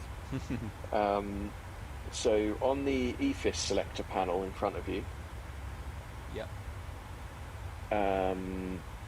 you can see on the top left you've got MNS minimums. Yeah. So if you push the reset button in the middle, something like that. There we go. My laptop seems to be struggling a little bit. oh dear. That's better. Okay, reset. Yeah. There we go. You can see next to standard on the altimeter, you can see 200. Arrow 200. Yeah, got it. Yeah. So now we're going to wind in the minima, which is 235. Then we're going to set 235 using the outer, not the small knob of the two. I'm so bad at describing this. No, this is good. It's, we're definitely on our way to Barcelona, and we wouldn't have been if it weren't for you, so thanks. We'd still be on the wrong way at Heathrow. There you go. I didn't even get the right airport. It gets worse. Yeah. So yeah, 235, and we're going to have to do that on both sides, I'm afraid, James. 235. Okay, let's take a venture over to the first officer's side. So that's going to arm our GPWS callouts. So the 100 above, the minima call out, and it gives us a visual representation of where our minima is. So if we weren't visual, then that's at the point that we would make our go around. It's got and it's brilliant. And what we would also do if we'd done that departure properly is we'd put our MFRA in that, which is our minimum flat retraction altitude. So if we'd have had an engine failure on a V1, then we would climb to that altitude before we would then increase the speed and retract the flaps. Right. You can also set that. You see at the top with where it's got the selector, you've got baro and radio. If we were going to do an auto land, we would flip that over to radio minimums, and that's where we could put in, our 50 feet radio. So it would feed the minima off the radio altimeter, which is what it uses to do the auto land properly. Nice. So as far as I'm aware, this kind of dial actually doesn't exist on the Airbus. It's all done through the FMS. Oh really? So you select what you're doing. Oh, that's cool. Yeah, as far as I'm aware. I could be wrong. There's probably somebody in the comments that might be able to correct me. Well, I'm afraid it's not going to be me because I don't have a clue. So yeah, next thing we do is we put the auto brake setting in. Now at Barcelona, you could probably get away with auto brake 2. Save the brakes. Essentially, what's going to lead you with your auto brake setting on long runways is really your limiting factor is your turnaround time in brake cooling. So once you've used the brakes for a landing, it needs time to cool the brakes down so that it's ready for a rejected takeoff, essentially. Right. So if you dive into the QRH of the 7.3 into the performance section, you will see brake cooling tables depending on how heavy you are. So it will say, okay, if you land flat 30 auto brake 3 at 62 tons, it will take the brakes 30 minutes to cool down enough for you to depart again. So if you're on a short haul operation where your turnaround times are close to 25, 30 minutes, you're thinking about how much reverse you're going to use, because you want the turnaround time, the brake cooling time, to be less than your turnaround time. So as a general rule, flat 30 order brake 3 and second detent reverse will usually give you about a 25-minute brake cooling time, unless it's very hot in the summer. That's normally about right. Flat 40 will reduce that time. They can get up to some crazy temperatures, can't they? Great. Oh, huge. Yeah, you can fry an egg on them, on the turnaround. And they can get hot enough that they can jam on. And when you're doing the walk around, can you feel the heat coming off them? Oh yeah, it's brilliant in the winter, because you can put your hands close to them and it will warm your hands up. That's it. So that's something. So on the last flight of the day, where turnaround time isn't an issue, we'll use idle reverse, because it doesn't matter how long the brake's going to take to cool down. So that's always kind of worth thinking about.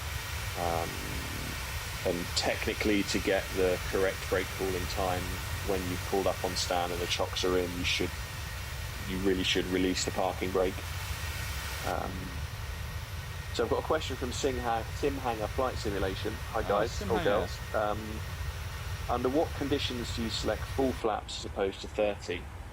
Well, it really depends on a few things. So normally it's to do with runway length. So at Luton, if you're landing at Luton, a good general rule is if you're above 60 tons, you're going to need flat 40, because you're going to land at a slower speed with flat 40, so it's going to require less runway length for you to slow down. If you want to get off at an earlier exit on the runway, so if it's in your interest to, if your gate is right down the half of the runway and you don't want to go all the way to the end, you might use flat 40 for that. Flat 30 in the 7.3 tends to give you a smoother touchdown, because there's so much drag with flat 40 that the second you close those thrust levers, it will stop flying. So you can get slightly firmer touchdowns with flat 40. Whereas at flat 30, you close the thrust levers and it will keep flying for another couple of seconds for you. So just looking at the comments there, Simhanger's Mark. He runs a great flight simulator channel, and we've done a couple of group flights with each other before, which has always been great fun. So thanks for watching, Mark. And I can see James Huddleston there as well, who's we've been on some great flights with you too, haven't we? It's great to see you in the comments there. Thanks for joining us. And this is my friend Graham. He's a 737 pilot in real life, and he's teaching me how to get from Luton to Barcelona, and we're nearing the top of the centre. Teaching you in the worst possible way. In windy conditions, the 7.3 is a lot more manageable with flat 30, like in Storm Eunice. As a veteran of Storm Eunice, flying the approach of flat 40 would have been so tough, whereas a flat 30 made it a lot more manageable. So you need a high thrust setting on the approach for flat 40 as well to overcome the drag. So there's lots of consideration that goes into what flap setting you're going to use. But for Barcelona, it's a nice long runway. So if you go into the flight management computer for me, James. Oh yes. So if you go to the progress page, which is the furthest right, just below the descent page, we're going to have a look at our fuel quantity on board and then our landing fuel quantity. So we've got 6.3 tons on board at the moment. Going to land with 4.7. So I make that, 1.6 tons difference. Yeah. So we're going to burn 1.6 tons from this point to touchdown. So if we go into the init ref page on the left, we're going to take 1.6 tons off of our gross weight, which is going to be 58.3, I think. Okay. And you want me to type that in here? So, yes, please. Yeah, type in 58.3. And then pop it up there, and then it will then show you the VREF for that weight. So you've got VREF 15. If we had an engine failure, we've got flat 30 and flat 40. So if you copy and paste the flat 30, so if you press the flat 30 line, it would pop it into the scratch pad, and then pop it into the flap speed window. And there we go. So that will now show up as our reference. If you look back to the primary flight display, on the left-hand side, on the bottom of the speed tape, you'll now see ref 30133. Nice. So we'll fly our approach speed, which is VREF plus 5. So if you see the magenta speed bug, Magenta speed bug, yeah. yeah, if you put the bottom line of that on top of the VREF speed when we're on the approach, that is 5 knots. That's VREF plus 5. Right. Okay. So that will save you doing the maths. So if for the approach, by the way, I'll fly the landing manually, I think, but I might try and use the automatics to take us down some of the ILS if possible. Yeah, absolutely. So I mean, LNAV and VNAV will sort you out as far as the descent profile goes, and we'll have a look in the legs page in a minute just to see what the airplane is expecting to fly. And then once we're sort of either on an intercept heading or LNAV and VNAV has put us on the approach, then we can, normally you arm the approach mode when you're cleared for the full ILS and you're within 18 miles. The caveat of the approach mode is that once it's engaged, so any autopilot mode in the 7.3, if you look on the MCP, if it's got a green light on it, the only thing that green light means, so you see where the green light is below VNAV and LNAV.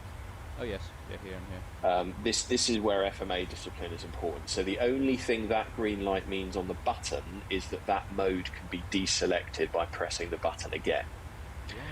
Right. So if you press the LNAV button for me, you can have a look. It deselects that lateral mode on the autopilot. Yeah. So that's now so gone. if you press LNAV again, it will then reselect it.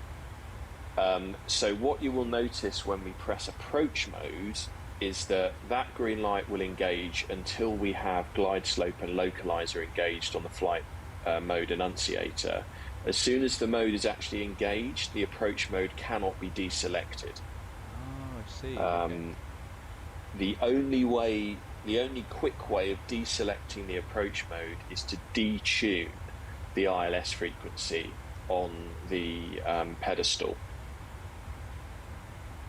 Right. Okay. And the only other way of getting it out of approach mode is to press the go-around switches, which will then put it in take-off go-around mode. So there's only 2 ways of deselecting the approach mode as soon as it's engaged, if that makes sense. Yes, yeah, with you, okay. So that's a little trick to kind of snap it out if it's doing is using this down here. Yeah, absolutely. So if we were down the ILS and let's say they asked us to go around, but we'd already engaged approach mode and we were above the platform altitude, the easiest way of flying it would be to deselect the ILS frequencies, and then you could select some different modes for the airplane to fly. Whereas if you were below the stop altitude for the missed approach, you would realistically press the takeoff go-around mode. But I spotted something in the cockpit earlier. I was wondering if you knew what it was. What's that? That is the stick shaker. So that is what vibrates the control column when you stall. Right, that makes sense. I thought it was built in. No, that's the thing that rattles. Nice. That's a very useful thing. So when we figure out how to undock the upper overhead panel, we can have a look at it and see how well that's modelled, because there's a test switch, so we can see how well PMDG have done that. I'm not sure anyone else has tested that before. Nice. So yeah, that's pretty much us. The only last things that we need to do. So if you can go back to the FMC for me. How close are we to We- the center?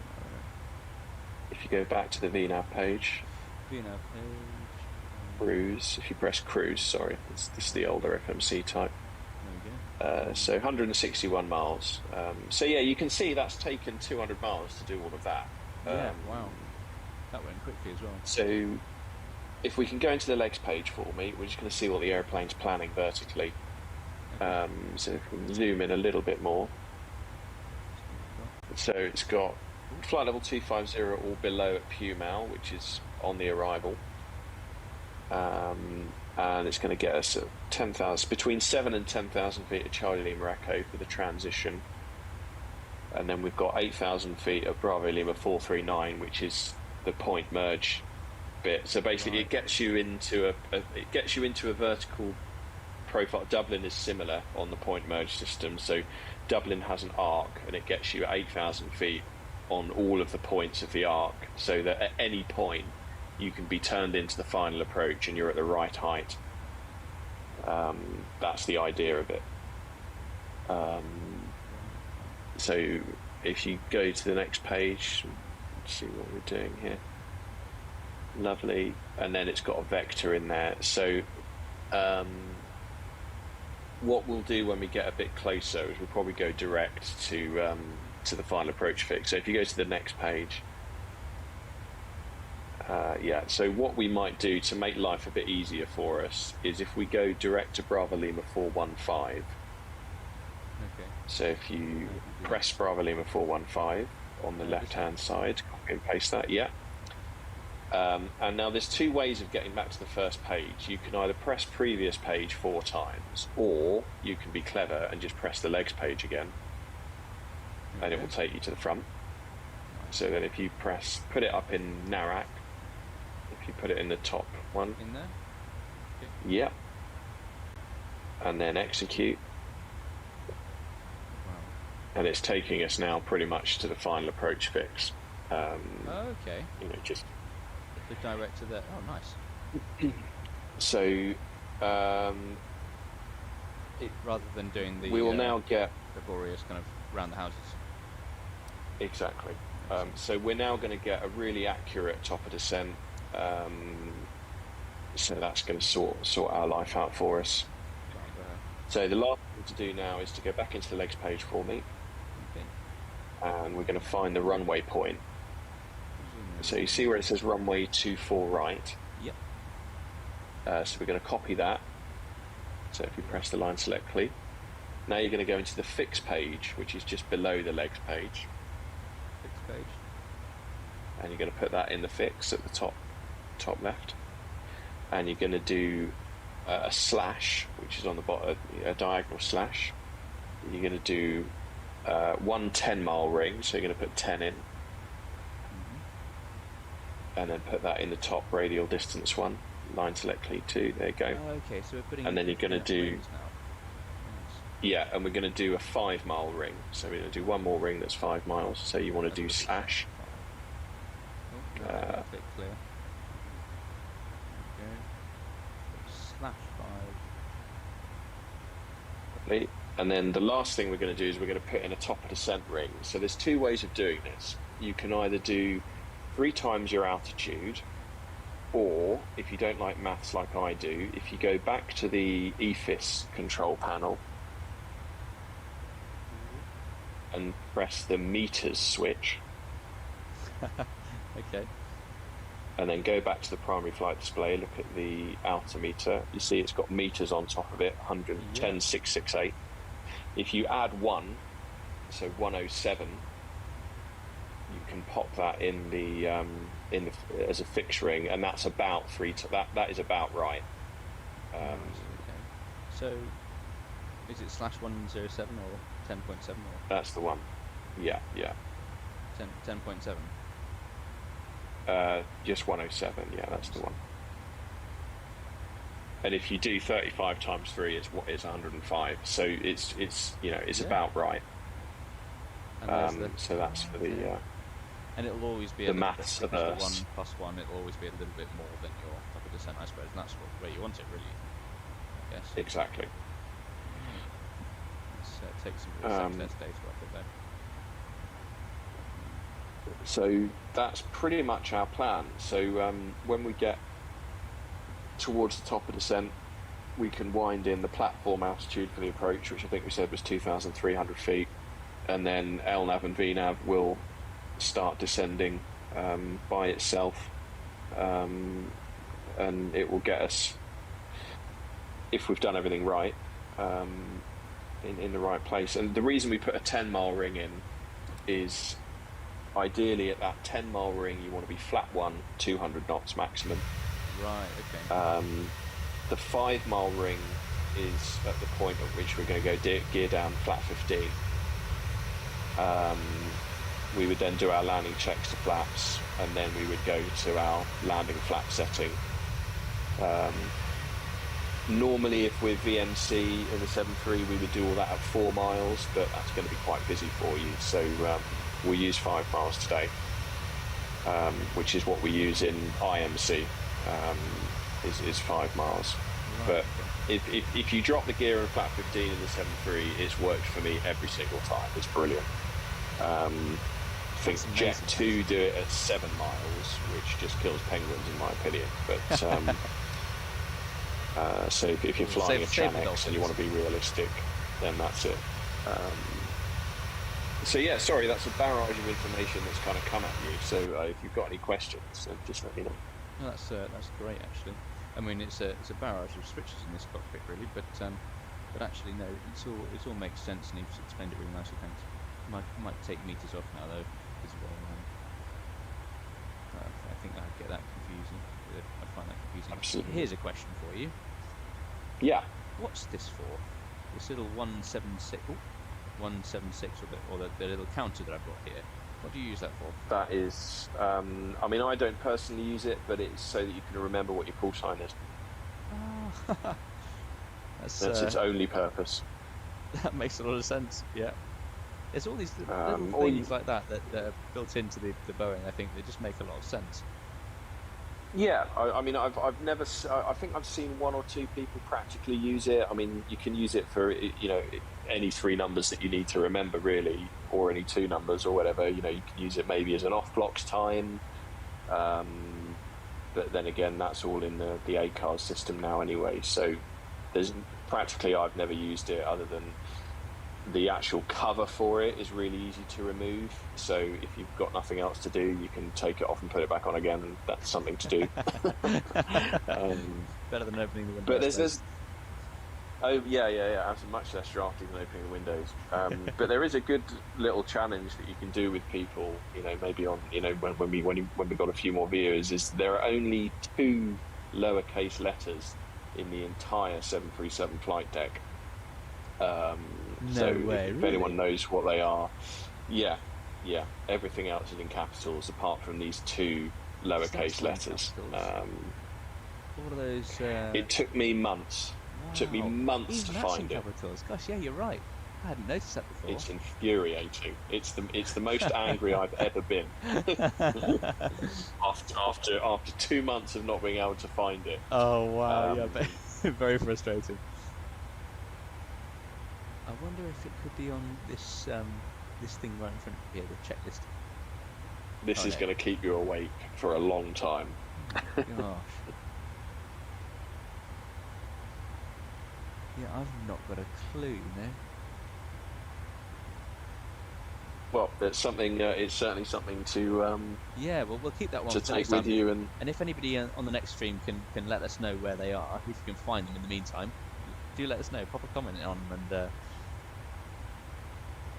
we might be able to get you a prize. Actually, let's see I'll see if we can sort something out for next time, prize-wise for this challenge. If anyone can find it, 2 lowercase letters in the 737 cockpit. Me being unbelievably impressed is the first prize that you're going to get, because it's absolutely infuriating. It's quite it's especially if you're on a long flight. It kept me occupied. Definitely. I'm going to be spending hours now in this cockpit, just sat on the ground trying to find it. But it's a great way to get, and I mean, it was a stroke of genius from the captain that challenged me on it, because it, the process of looking for it Makes you focus, doesn't it? You'll look at stuff and you actually, I don't know much about that switch, and you'll read into that one a bit, and it will take you on this journey around the 737 flight deck. And by the time you've found out where it is, you know every single switch, every single system. So it's a gorgeous bit of CRM, to get you to learn on your own back. It's a captain called Ben Shine, who I have to thank for that particular 2 months of annoyance, but he taught me a lot about the airplane. So here's the brake temperatures that you were talking about earlier. It is, which are actually an optional extra. Really? So the only thing that comes as standard is that little hydraulic panel. So the flight control positions and the brake temperature gauge we didn't have on our aircraft, because you have to pay more money for it. I'm not sure whether I don't think brake fans are an option on the 737. They might be for biz jets, maybe. I'm not sure, but you can certainly get brake fans on the Airbus, which can help cool the brakes down. There's a little switch somewhere around about here that you just flick on, which helps. That's it. Yeah, you're completely right. Although they are a little bit like a Mouse 6 exhaling strongly. That's a brilliant way of describing it. So yeah, how are you feeling then? Anything? Yeah, to get a little bit more familiar with this, I'm just having a little bit of a look around, just seeing if I can see anything that I haven't seen before or I'm not familiar with. This little dial here, the 2.6, is that pressurization? No, that's also an optional extra that we didn't have. That is an angle of attack gauge. Angle of attack. That's genius. So the Eurofighter Typhoon has something similar on there. So if you're flying one of these and you've got one of those, you're basically flying a fighter jet. But no, it's an incredibly useful piece of kit to have. Love it. Oh, I think it should be standard on all airplanes. Because you sit in ground school, and for your entire career they hammer into you, stalling is a function of AOA, not of speed. So why don't we have AOA gauges in every airplane then? Is it not more effective to have an AOA gauge over a speed gauge? If that's what it's a function of. As long as you've got more than one. That's it. So I don't understand why they're not a standard item. But then again, in theory, if you're following airline SOPs, then you should never get close enough to need one, if that makes sense. So I suppose there's an argument. So we have I can't remember what was in the place. It's so weird. You look at these things every day and you can't actually consciously remember what's there. Yeah. It's a fascinating cockpit, and they've modelled it very well. What's your thoughts on the 737 MAX? Have you flown one? I have, yeah. I've flown one recently for the first time, and we got called off standby to go and fly one, and I got a phone call from a very panicked captain at 5 o'clock in the morning. So, have you ever flown one? Do you know how to switch it on? And neither of us. It'd been so long since we did the e-learning. But to be honest, I really, really liked it. I'm a big fan of it. Yeah, once we got the thing going. So I think the best way of describing what I like about it is, in the NG, when you're hand flying, you always feel like you're putting your colleague through a bit more stress than is needed. You feel like your brain's working a little bit harder. You're having a lot of fun because you're hand flying, but you feel a bit guilty with your colleague. With the Max, because it's so much quieter and because it's so much nicer to fly, because it feels like it's on rails. You're flying it with 2 fingers, and I really mean that. I had my GoPro on, and if you look at it, I really am flying it with 2 fingers, all the way up to 24,000 feet, you may as well have the automatics engaged, because it feels that relaxing to hand fly. So Wow, that's impressive. I feel like really? yeah, really impressive. And on the way down as well, 24,000 feet, I disconnected the autopilot, and I didn't feel guilty once, because my colleague was, his workload was minute, and the bigger screens make information so much easier to take in. You've got the call sign right in front of you. And I really, it needs to be the last 737, but I really, really like it. And now, if you really look at it, it's probably the most scrutinised and tested airplane that's ever existed. So it's probably the safest machine you could be sat on.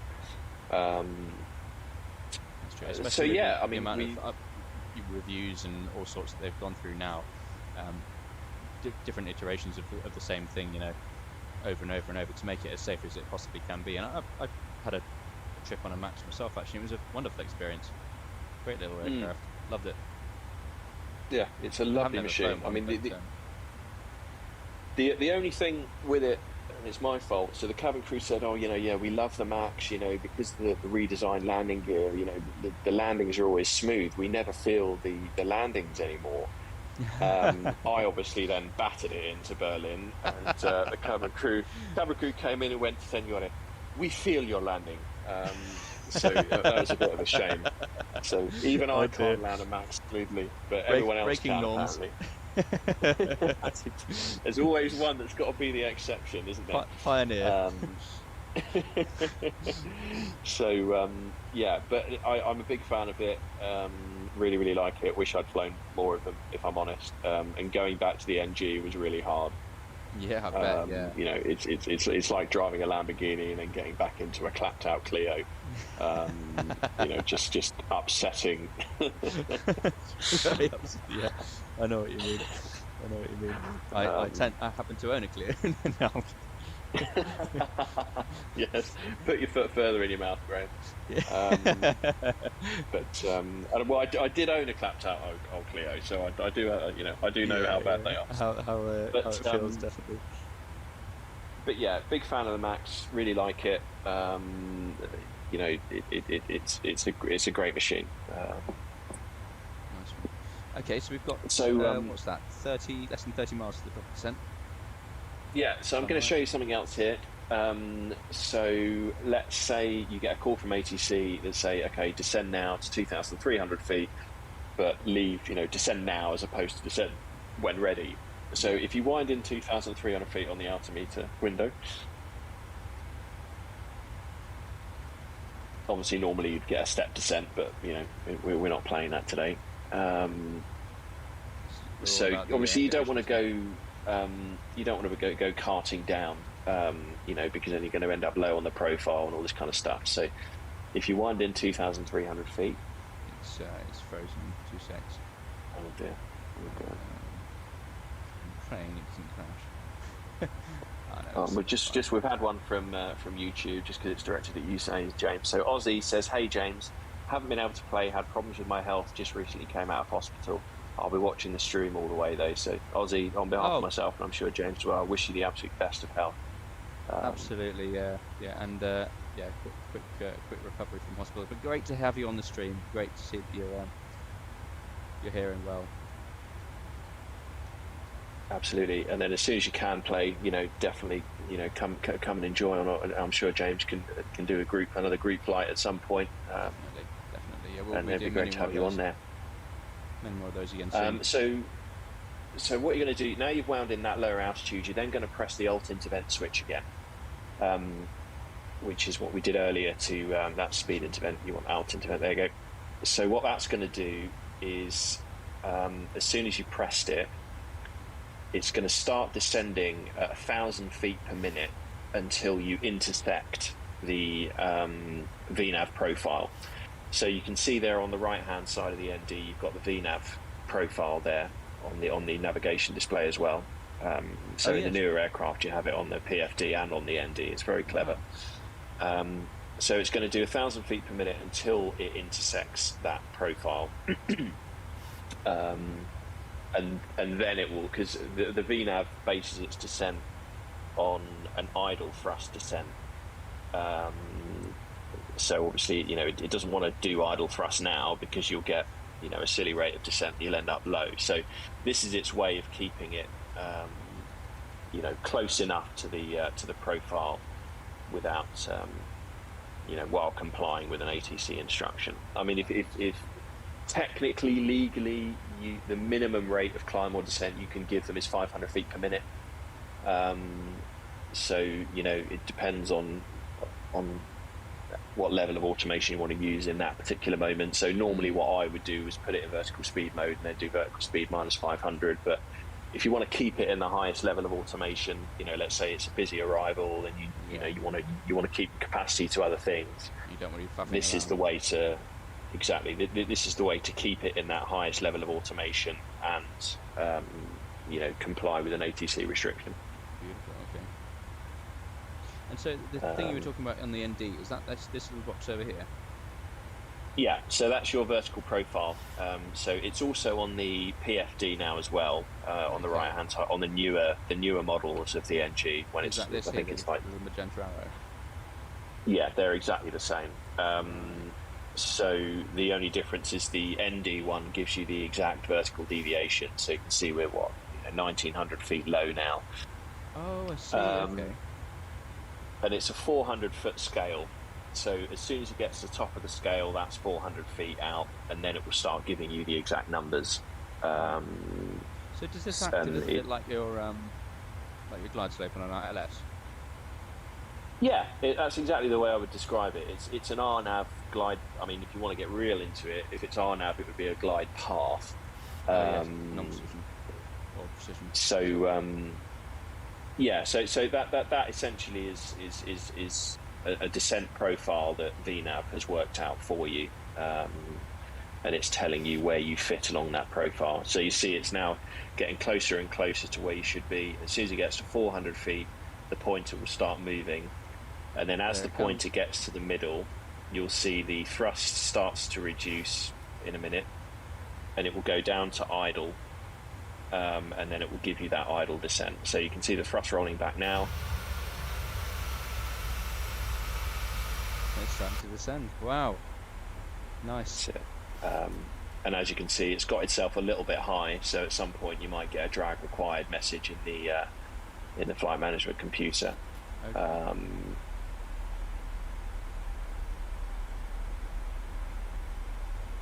So that's kind of how that works. So it gives you a good idea of where you're at vertically. And this green line here, this arc, and these two green dots, what are they?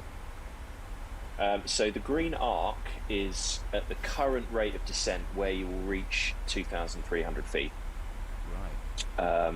So the best practical use of that one is if you're using vertical speed mode, or level change, if you've got a just to give you an idea of where the aeroplane's going to end up. What that doesn't take into account is a VNAV profile. So those other two green dots are deceleration points for VNAV.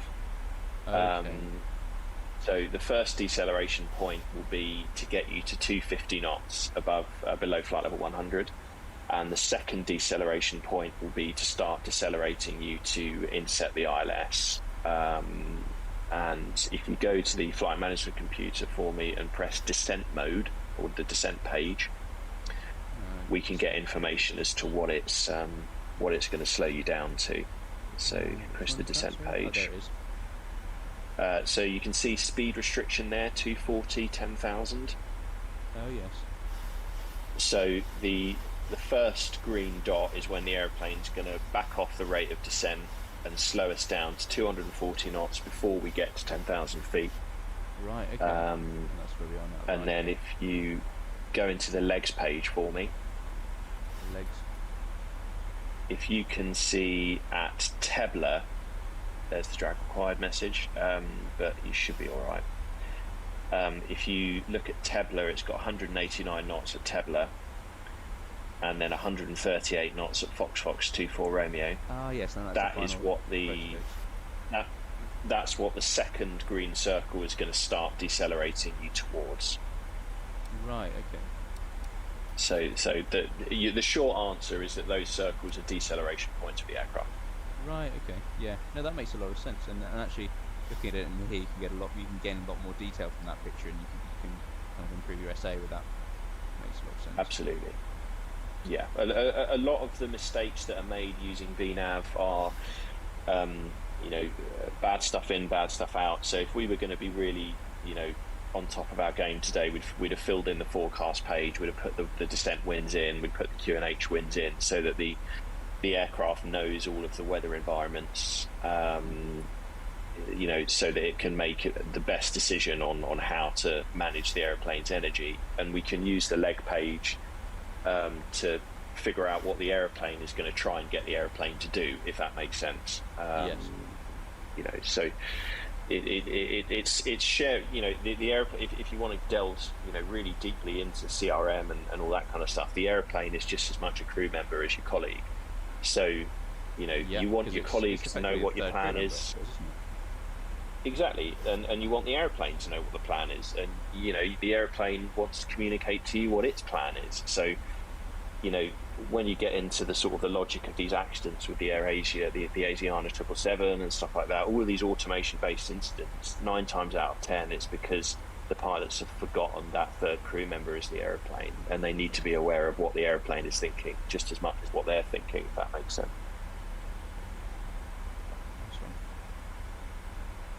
And Ozzy's so because we comment saying great teaching. Oh, it's very kind of you, Ozzy. I'm just trying my best to articulate what little knowledge I can string together. But you can see we've now got a yellow standard underneath the altitudes tape. Yes. That's because by default PMDG sets the transition level at 18,000 feet, because the majority of people are going to fly this airplane in the US. What we can do, we're cleared to an altitude, so if you push standard on the Barrow, we can set the QNH. I think, I don't know if you press B or something, and that'll... It's 2992, I think, for today. Yeah, perfect. I mean, if you want, you can flip it to hectopascals. Back where you click nice. standard, you can see INHPA. It's the outer knob. It will let me. No, it just seems to be increasing it by the... It's getting used to there we go. That's the one. There we go. There you go. 1014. That's the one. There she is. Yeah. And here comes that green arc coming in slightly. That's it. And if you're ever wondering, altimetry wise, why if the QNH is below 1,000 hectopascals, if you're listening to an ATIS, it will say the word hectopascals is a mandatory readback. And the reason for that is to make sure that you have hectopascals selected on your aircraft and not inches of mercury. Because obviously if you say QNH 996, it's very easy to confuse that with 2996. So you could set 2996 on your altimeter if you're an American bizjet that wasn't paying much attention, and you could end up with the wrong pressure setting. Yeah. So they're really hot on, certainly in the UK, of when the pressure's below 1,000 millibars, hectopascals, sorry, is saying the word hectopascals when you're given the altimeter setting. Yeah, exactly. Quick look outside. Look at this lovely scenery. We've got some mountains we're going over at the moment. A nice motorway there as well. Another lake. That's quite cool. It is gorgeous, isn't it? And I mean, that's what it looks like. When you're coming into Barca, you've got the mountains in the way, so you can't get the ATIS until 10-mile final, so you can't tell the passengers what the weather's like, which is great, because you'll say, oh yeah, it's clear skies, and then by the time you land, it's pouring it down the grain, and all the passengers think you're an idiot. Can't you tell? You can't just look out the window. You've just slammed it into the runway, so they're angry at you for that. Oh, he doesn't know what the weather is. He can't land the airplane. They're on Amazon buying their back braces already. That's exactly it. They're tweeting your company, complaining about it all. It's, it's the pilot realities.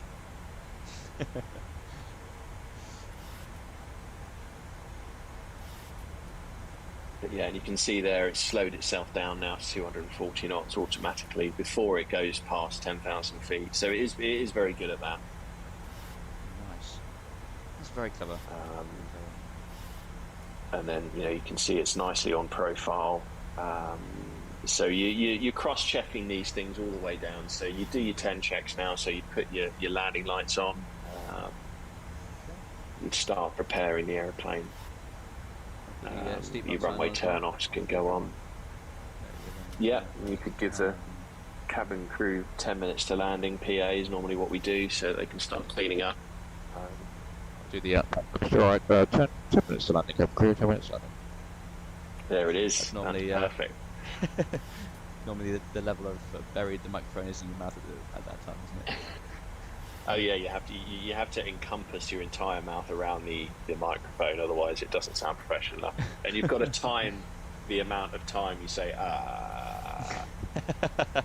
It's part of the selection process, isn't it? Just getting that timing perfect. And Ozzy says, as long as you don't get a printout, it's a great landing. Do you know what? That's a brilliant way of putting it, Ozzy. And you're completely right. If there's no proof, it didn't happen. Oh, that's good. Anything else checks wise to do here, or? No, I think you're good. You've triple checked that the cabin is doing its thing. It's descending nicely, so that's taking care of itself. So yeah, you're kind of all set up now, really. So the plan's going to be, when we get to that 10-mile ring, is it's going to be flap 1 before the 10-mile ring. Then as soon as we cross 10 miles, you can go to flap 5. And then when we get to the 5-mile ring, it's going to be gear down, flap 15. And then as soon as the flaps have gone down to 15, then we can select flap 30. And until we'll do it all in LNAV, VNAV. As soon as we get to sort of that first turning point, we'll engage approach mode. And then as soon as approach mode is engaged, the speed window will open, so you'll select your own speed manually. Right. So what you do is you select the flap and then match the speed. You never select a speed below the flap setting. Right. And I suppose that that means you can't overspeed it, I imagine. Overspeed and underspeed, yeah. It's an underspeed protection. Exactly. So that's kind of, so as soon as we turn on to final approach, we can engage approach mode as long as we're within 18 miles. And then as soon as that's all captured, then we can do our thing, and then the rest is up to your raw talent. Oh God, here we go. Being tested now. Yeah, as long as I think, can you just talk me through the each of the 10-mile rings and the settings and everything as we go down, obviously, and a little bit of coaching. That'd be great. Absolutely. Thank you. Yeah, absolutely. I'll talk you through it as you do it. For now, it's all looking nice. It's gorgeous. That's it. So, Barcelona itself down there to the right. It's always a really beautiful approach, Barcelona. I mean, the flight times that we used to do it, we'd get there sort of, as the sun started to set. It's if people haven't visited Barcelona, it's well worth going and have a look around. It's a really nice city. And it seems like a lot of other people have had the same idea. We've got loads of people there. Yeah. There was a recent update, I think, to some of the scenery around here as well. Well, it looks pretty bang on from what I can see. That's almost exactly how it would look coming in real life. So it's seriously impressive. Oh, I didn't know we had these views. Oh, this is exciting. Love it. Go back to the cockpit and do a little bit of... See what's occurring. Yeah. Right, so we're approaching that turn. Yeah, you're right, Ozzy. I mean, when I was on BizJets, sometimes the taxi around Barcelona would be longer than the actual flight. And you've got to be really careful because Barcelona has lots of runway incursion events. It's just like that famous video from, I think it's the A340 that crosses the runway while the 767 is on short final and they have to go around, and it's all very dramatic. Right, so it's turning in. What's the DME readout there? Is that 18 miles, James? Let's have a look. So on the top left of the PFD, you've got BCA, DME, and we've got 17.7. There we are. Lovely. So yeah, you can engage the approach mode now. We are going to be a little bit on the low side, but that's all right. There's the approach mode. It's a sim, so See, Vorlock is captured, and then you can see we're quite below the glide path, or the glide slope, sorry. But you can see VNav is winding that speed down now because it wants to cross Tebler at that 189 knots. It's giving it time to slow down. And you can see that the 7.3 needs to almost pretty much fly level in order for it to slow down at any kind of rate. It's quite a difficult airplane to slow down because it does have, it's got a fair amount of meat that's going at a fair amount of knots. So it's got a lot of momentum. Especially if you're full of passengers waiting to go on holiday. Absolutely.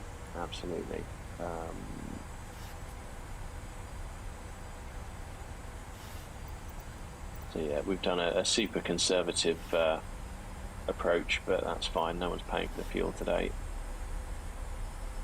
Can't unfortunately do replay, so this is going to have to be in one shot. That's it. You're going to be fine. So what I would do now, we're approaching that 10-mile ring, so select flap 1. Okay, flap 1. Then you see the VNav starts to drive that. When VNav is engaged, it will drive the speed down for you. Okay. And then when glide slope gets engaged, which will be in the next sort of 10 to 15 seconds, it will open that speed window and you'll have to select it yourself. This speed window here. Yes, sir. So Yeah, that'll absolutely. be. And what would we want in there? So what you'll do is you'll bug the flap speed. Okay. So at the moment it's bugged on the flap 1 speed. What I would do now is select flap 5. Okay. Flap 5. Just as the glide slope incepts, you've got glide slope green there, and then wind the speed down to the 5, because now the speed window's opened. And you can see now what we talked about earlier, there is no green light on the approach mode switch anymore, which means that we cannot disengage approach mode. 2500. So yeah. Okay. And at some So point, it's I all suppose looking I better nice. take the autopilot out and fly this thing manually. Absolutely. So what we'll do first, if you go back into the overhead panel for me quickly, and we'll put those engine start switches to continuous again. We'll put the taxi light on. We'll just pretend that we've been cleared to land. Already? Yeah, I think I have. Actually, Oh, no, I haven't. There we go. yeah, lovely. And then if you look back, it's probably about time now. So yeah, whenever you're ready for gear down, flat 15. Okay, gear down, and flap 15. And then you're going to match the speed. So you're going to bug the 15 speed, which at this weight shouldn't be too far off. Of the 15 speed, which is VREF. Lovely. And then if you select flap 30 and then wind it all the way just to the top of VREF, just like that. Lovely, perfect. That's VREF plus 5. So if you wind it up a bit further, A little bit. so you want the bottom magenta line on the word ref, Yes, I and that's remember you VREF saying plus that now. 5. That's your V flight. And then you're ready to disengage whenever you want. So we're in flap 25 now. Let's put it up to flap Well, actually, the last thing you need to do is if you click on the speed brake just to arm it. So I think it might be a right click or something, or there you go, yeah. With the arrow pointing up. It's not armed, so there you go, press once there, click. Right. I'm trying, it's just not doing anything. Yeah. Oh, there we go. There we go. Speed brake's armed, you're all good to go. Lovely stuff. And there's the runway. There's your runway. So whenever you're ready, I'd get rid of those automatics and show us what you got. Is it sufficient to just disconnect it using this? If you use the disengage bar just beneath it, This one. Okay. there you go.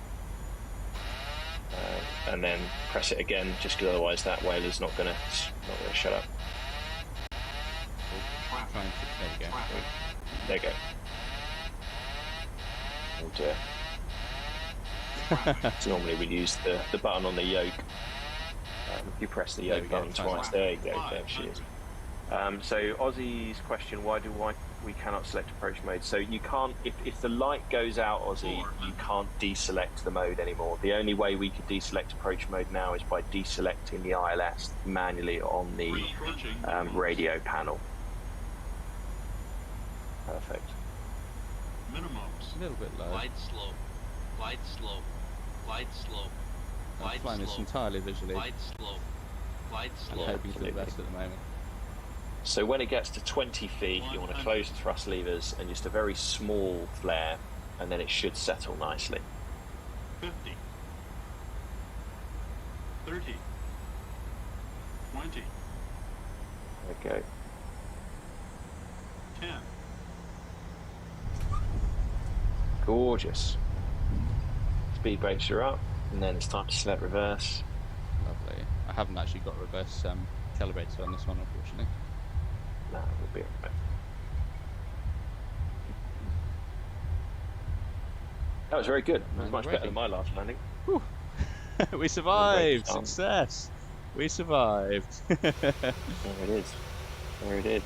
And that's Take the actually the first. exact exit, yeah, that we used to use to park on the southern terminal. But yeah, Delta would use the posh long haul terminal off to the left, so you've gone the right way. Nice. Welcome passengers to Barcelona, where the temperature is probably around 30 degrees. It always is, isn't it? It's always 30 degrees. There's always visibility above 2,000 meters. Yeah. Yeah, exactly.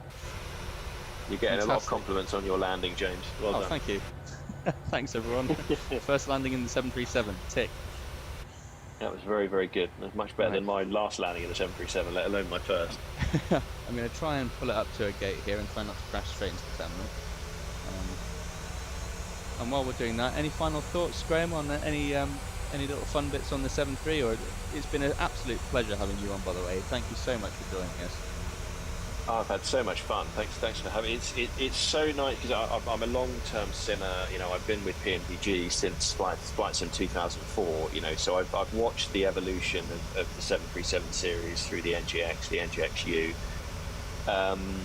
and it is just remarkable how well they do this. You know, I've used it as a training aid when I did my real-world type rating. You know, I've used it to practice before simulators, you know, and while there's always one or two little tiny things, because I love picking things apart, so I'll always find something, but I'm struggling more and more and more to find things that are wrong with it. And you know, I really think that this was the aircraft that was going to propel MSFS into people's standard sim. You know, it was certainly kind of a lot of people from P3D as well. Yeah, hugely. You know, it was kind of the last thing that needed to happen for people to port over completely. Yeah, I'm a big fan of it, and long may they continue. And yeah, it's a pricey add-on, but I really think with the amount of effort that goes into it, they really deserve every penny that they make. So, you know, well done, PMDG. Agreed. Yeah. And thanks for joining, everyone. It's lovely to talk to some of you, and hopefully talk to you a bit more as the future progresses. We'll hopefully have Graham on again if he's up for that, and maybe we'll do a Absolutely. night at some point involving some giveaways. So yeah, stay tuned for that, for the next announcements on those sort of things. More activities coming soon. I'll pull up to the gate here.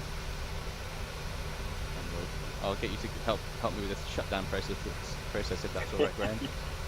Absolutely. That's around about close enough, I think. Parking brake off. Right. There we are. So what we would have done is put the APU on, so we'll get that running. So the APU is just next to those start switches on the left-hand side. Is that it? No, further left. And then the next one, so you're going to pull it all the way down to start, and then it's spring-loaded to on. So above it, just to the left, there's a little gauge. So that's the EGT for the APU. So it's completely self-sustaining. So it does the low oil pressure thing first, and then you'll see the EGT start to rise, and it will go up to, you know, maybe 600 to 700 degrees, and then it will start coming down again. And then what you'll notice when it's ready to be used, the APU generator switch just at the top there will illuminate bright blue. Okay. and then you put it on each respective bus with those two switches in the middle. So it will settle down to probably 450, something like that for the EGT. That's when you know it's nearly done. Some of them are quite old, the APU, so they can take anywhere from a minute to 2.5 minutes to start. So now you put both of those switches are going to come down. There you go. That's the left. That's the right. Now you can go down to the pedestal and cut the fuel off from the engines. So what we do is we do a call. We go 2 blues, 1 red for the parking brake, and then we shut down from the. That's it. So we take that one off, and the other one. And then when the N2 goes below 20%, we can turn the beacon off. And then the ground crew know it's safe to approach and put the ground power in so that we can turn the APU off. And you can even spot James and Graham in the cockpit there.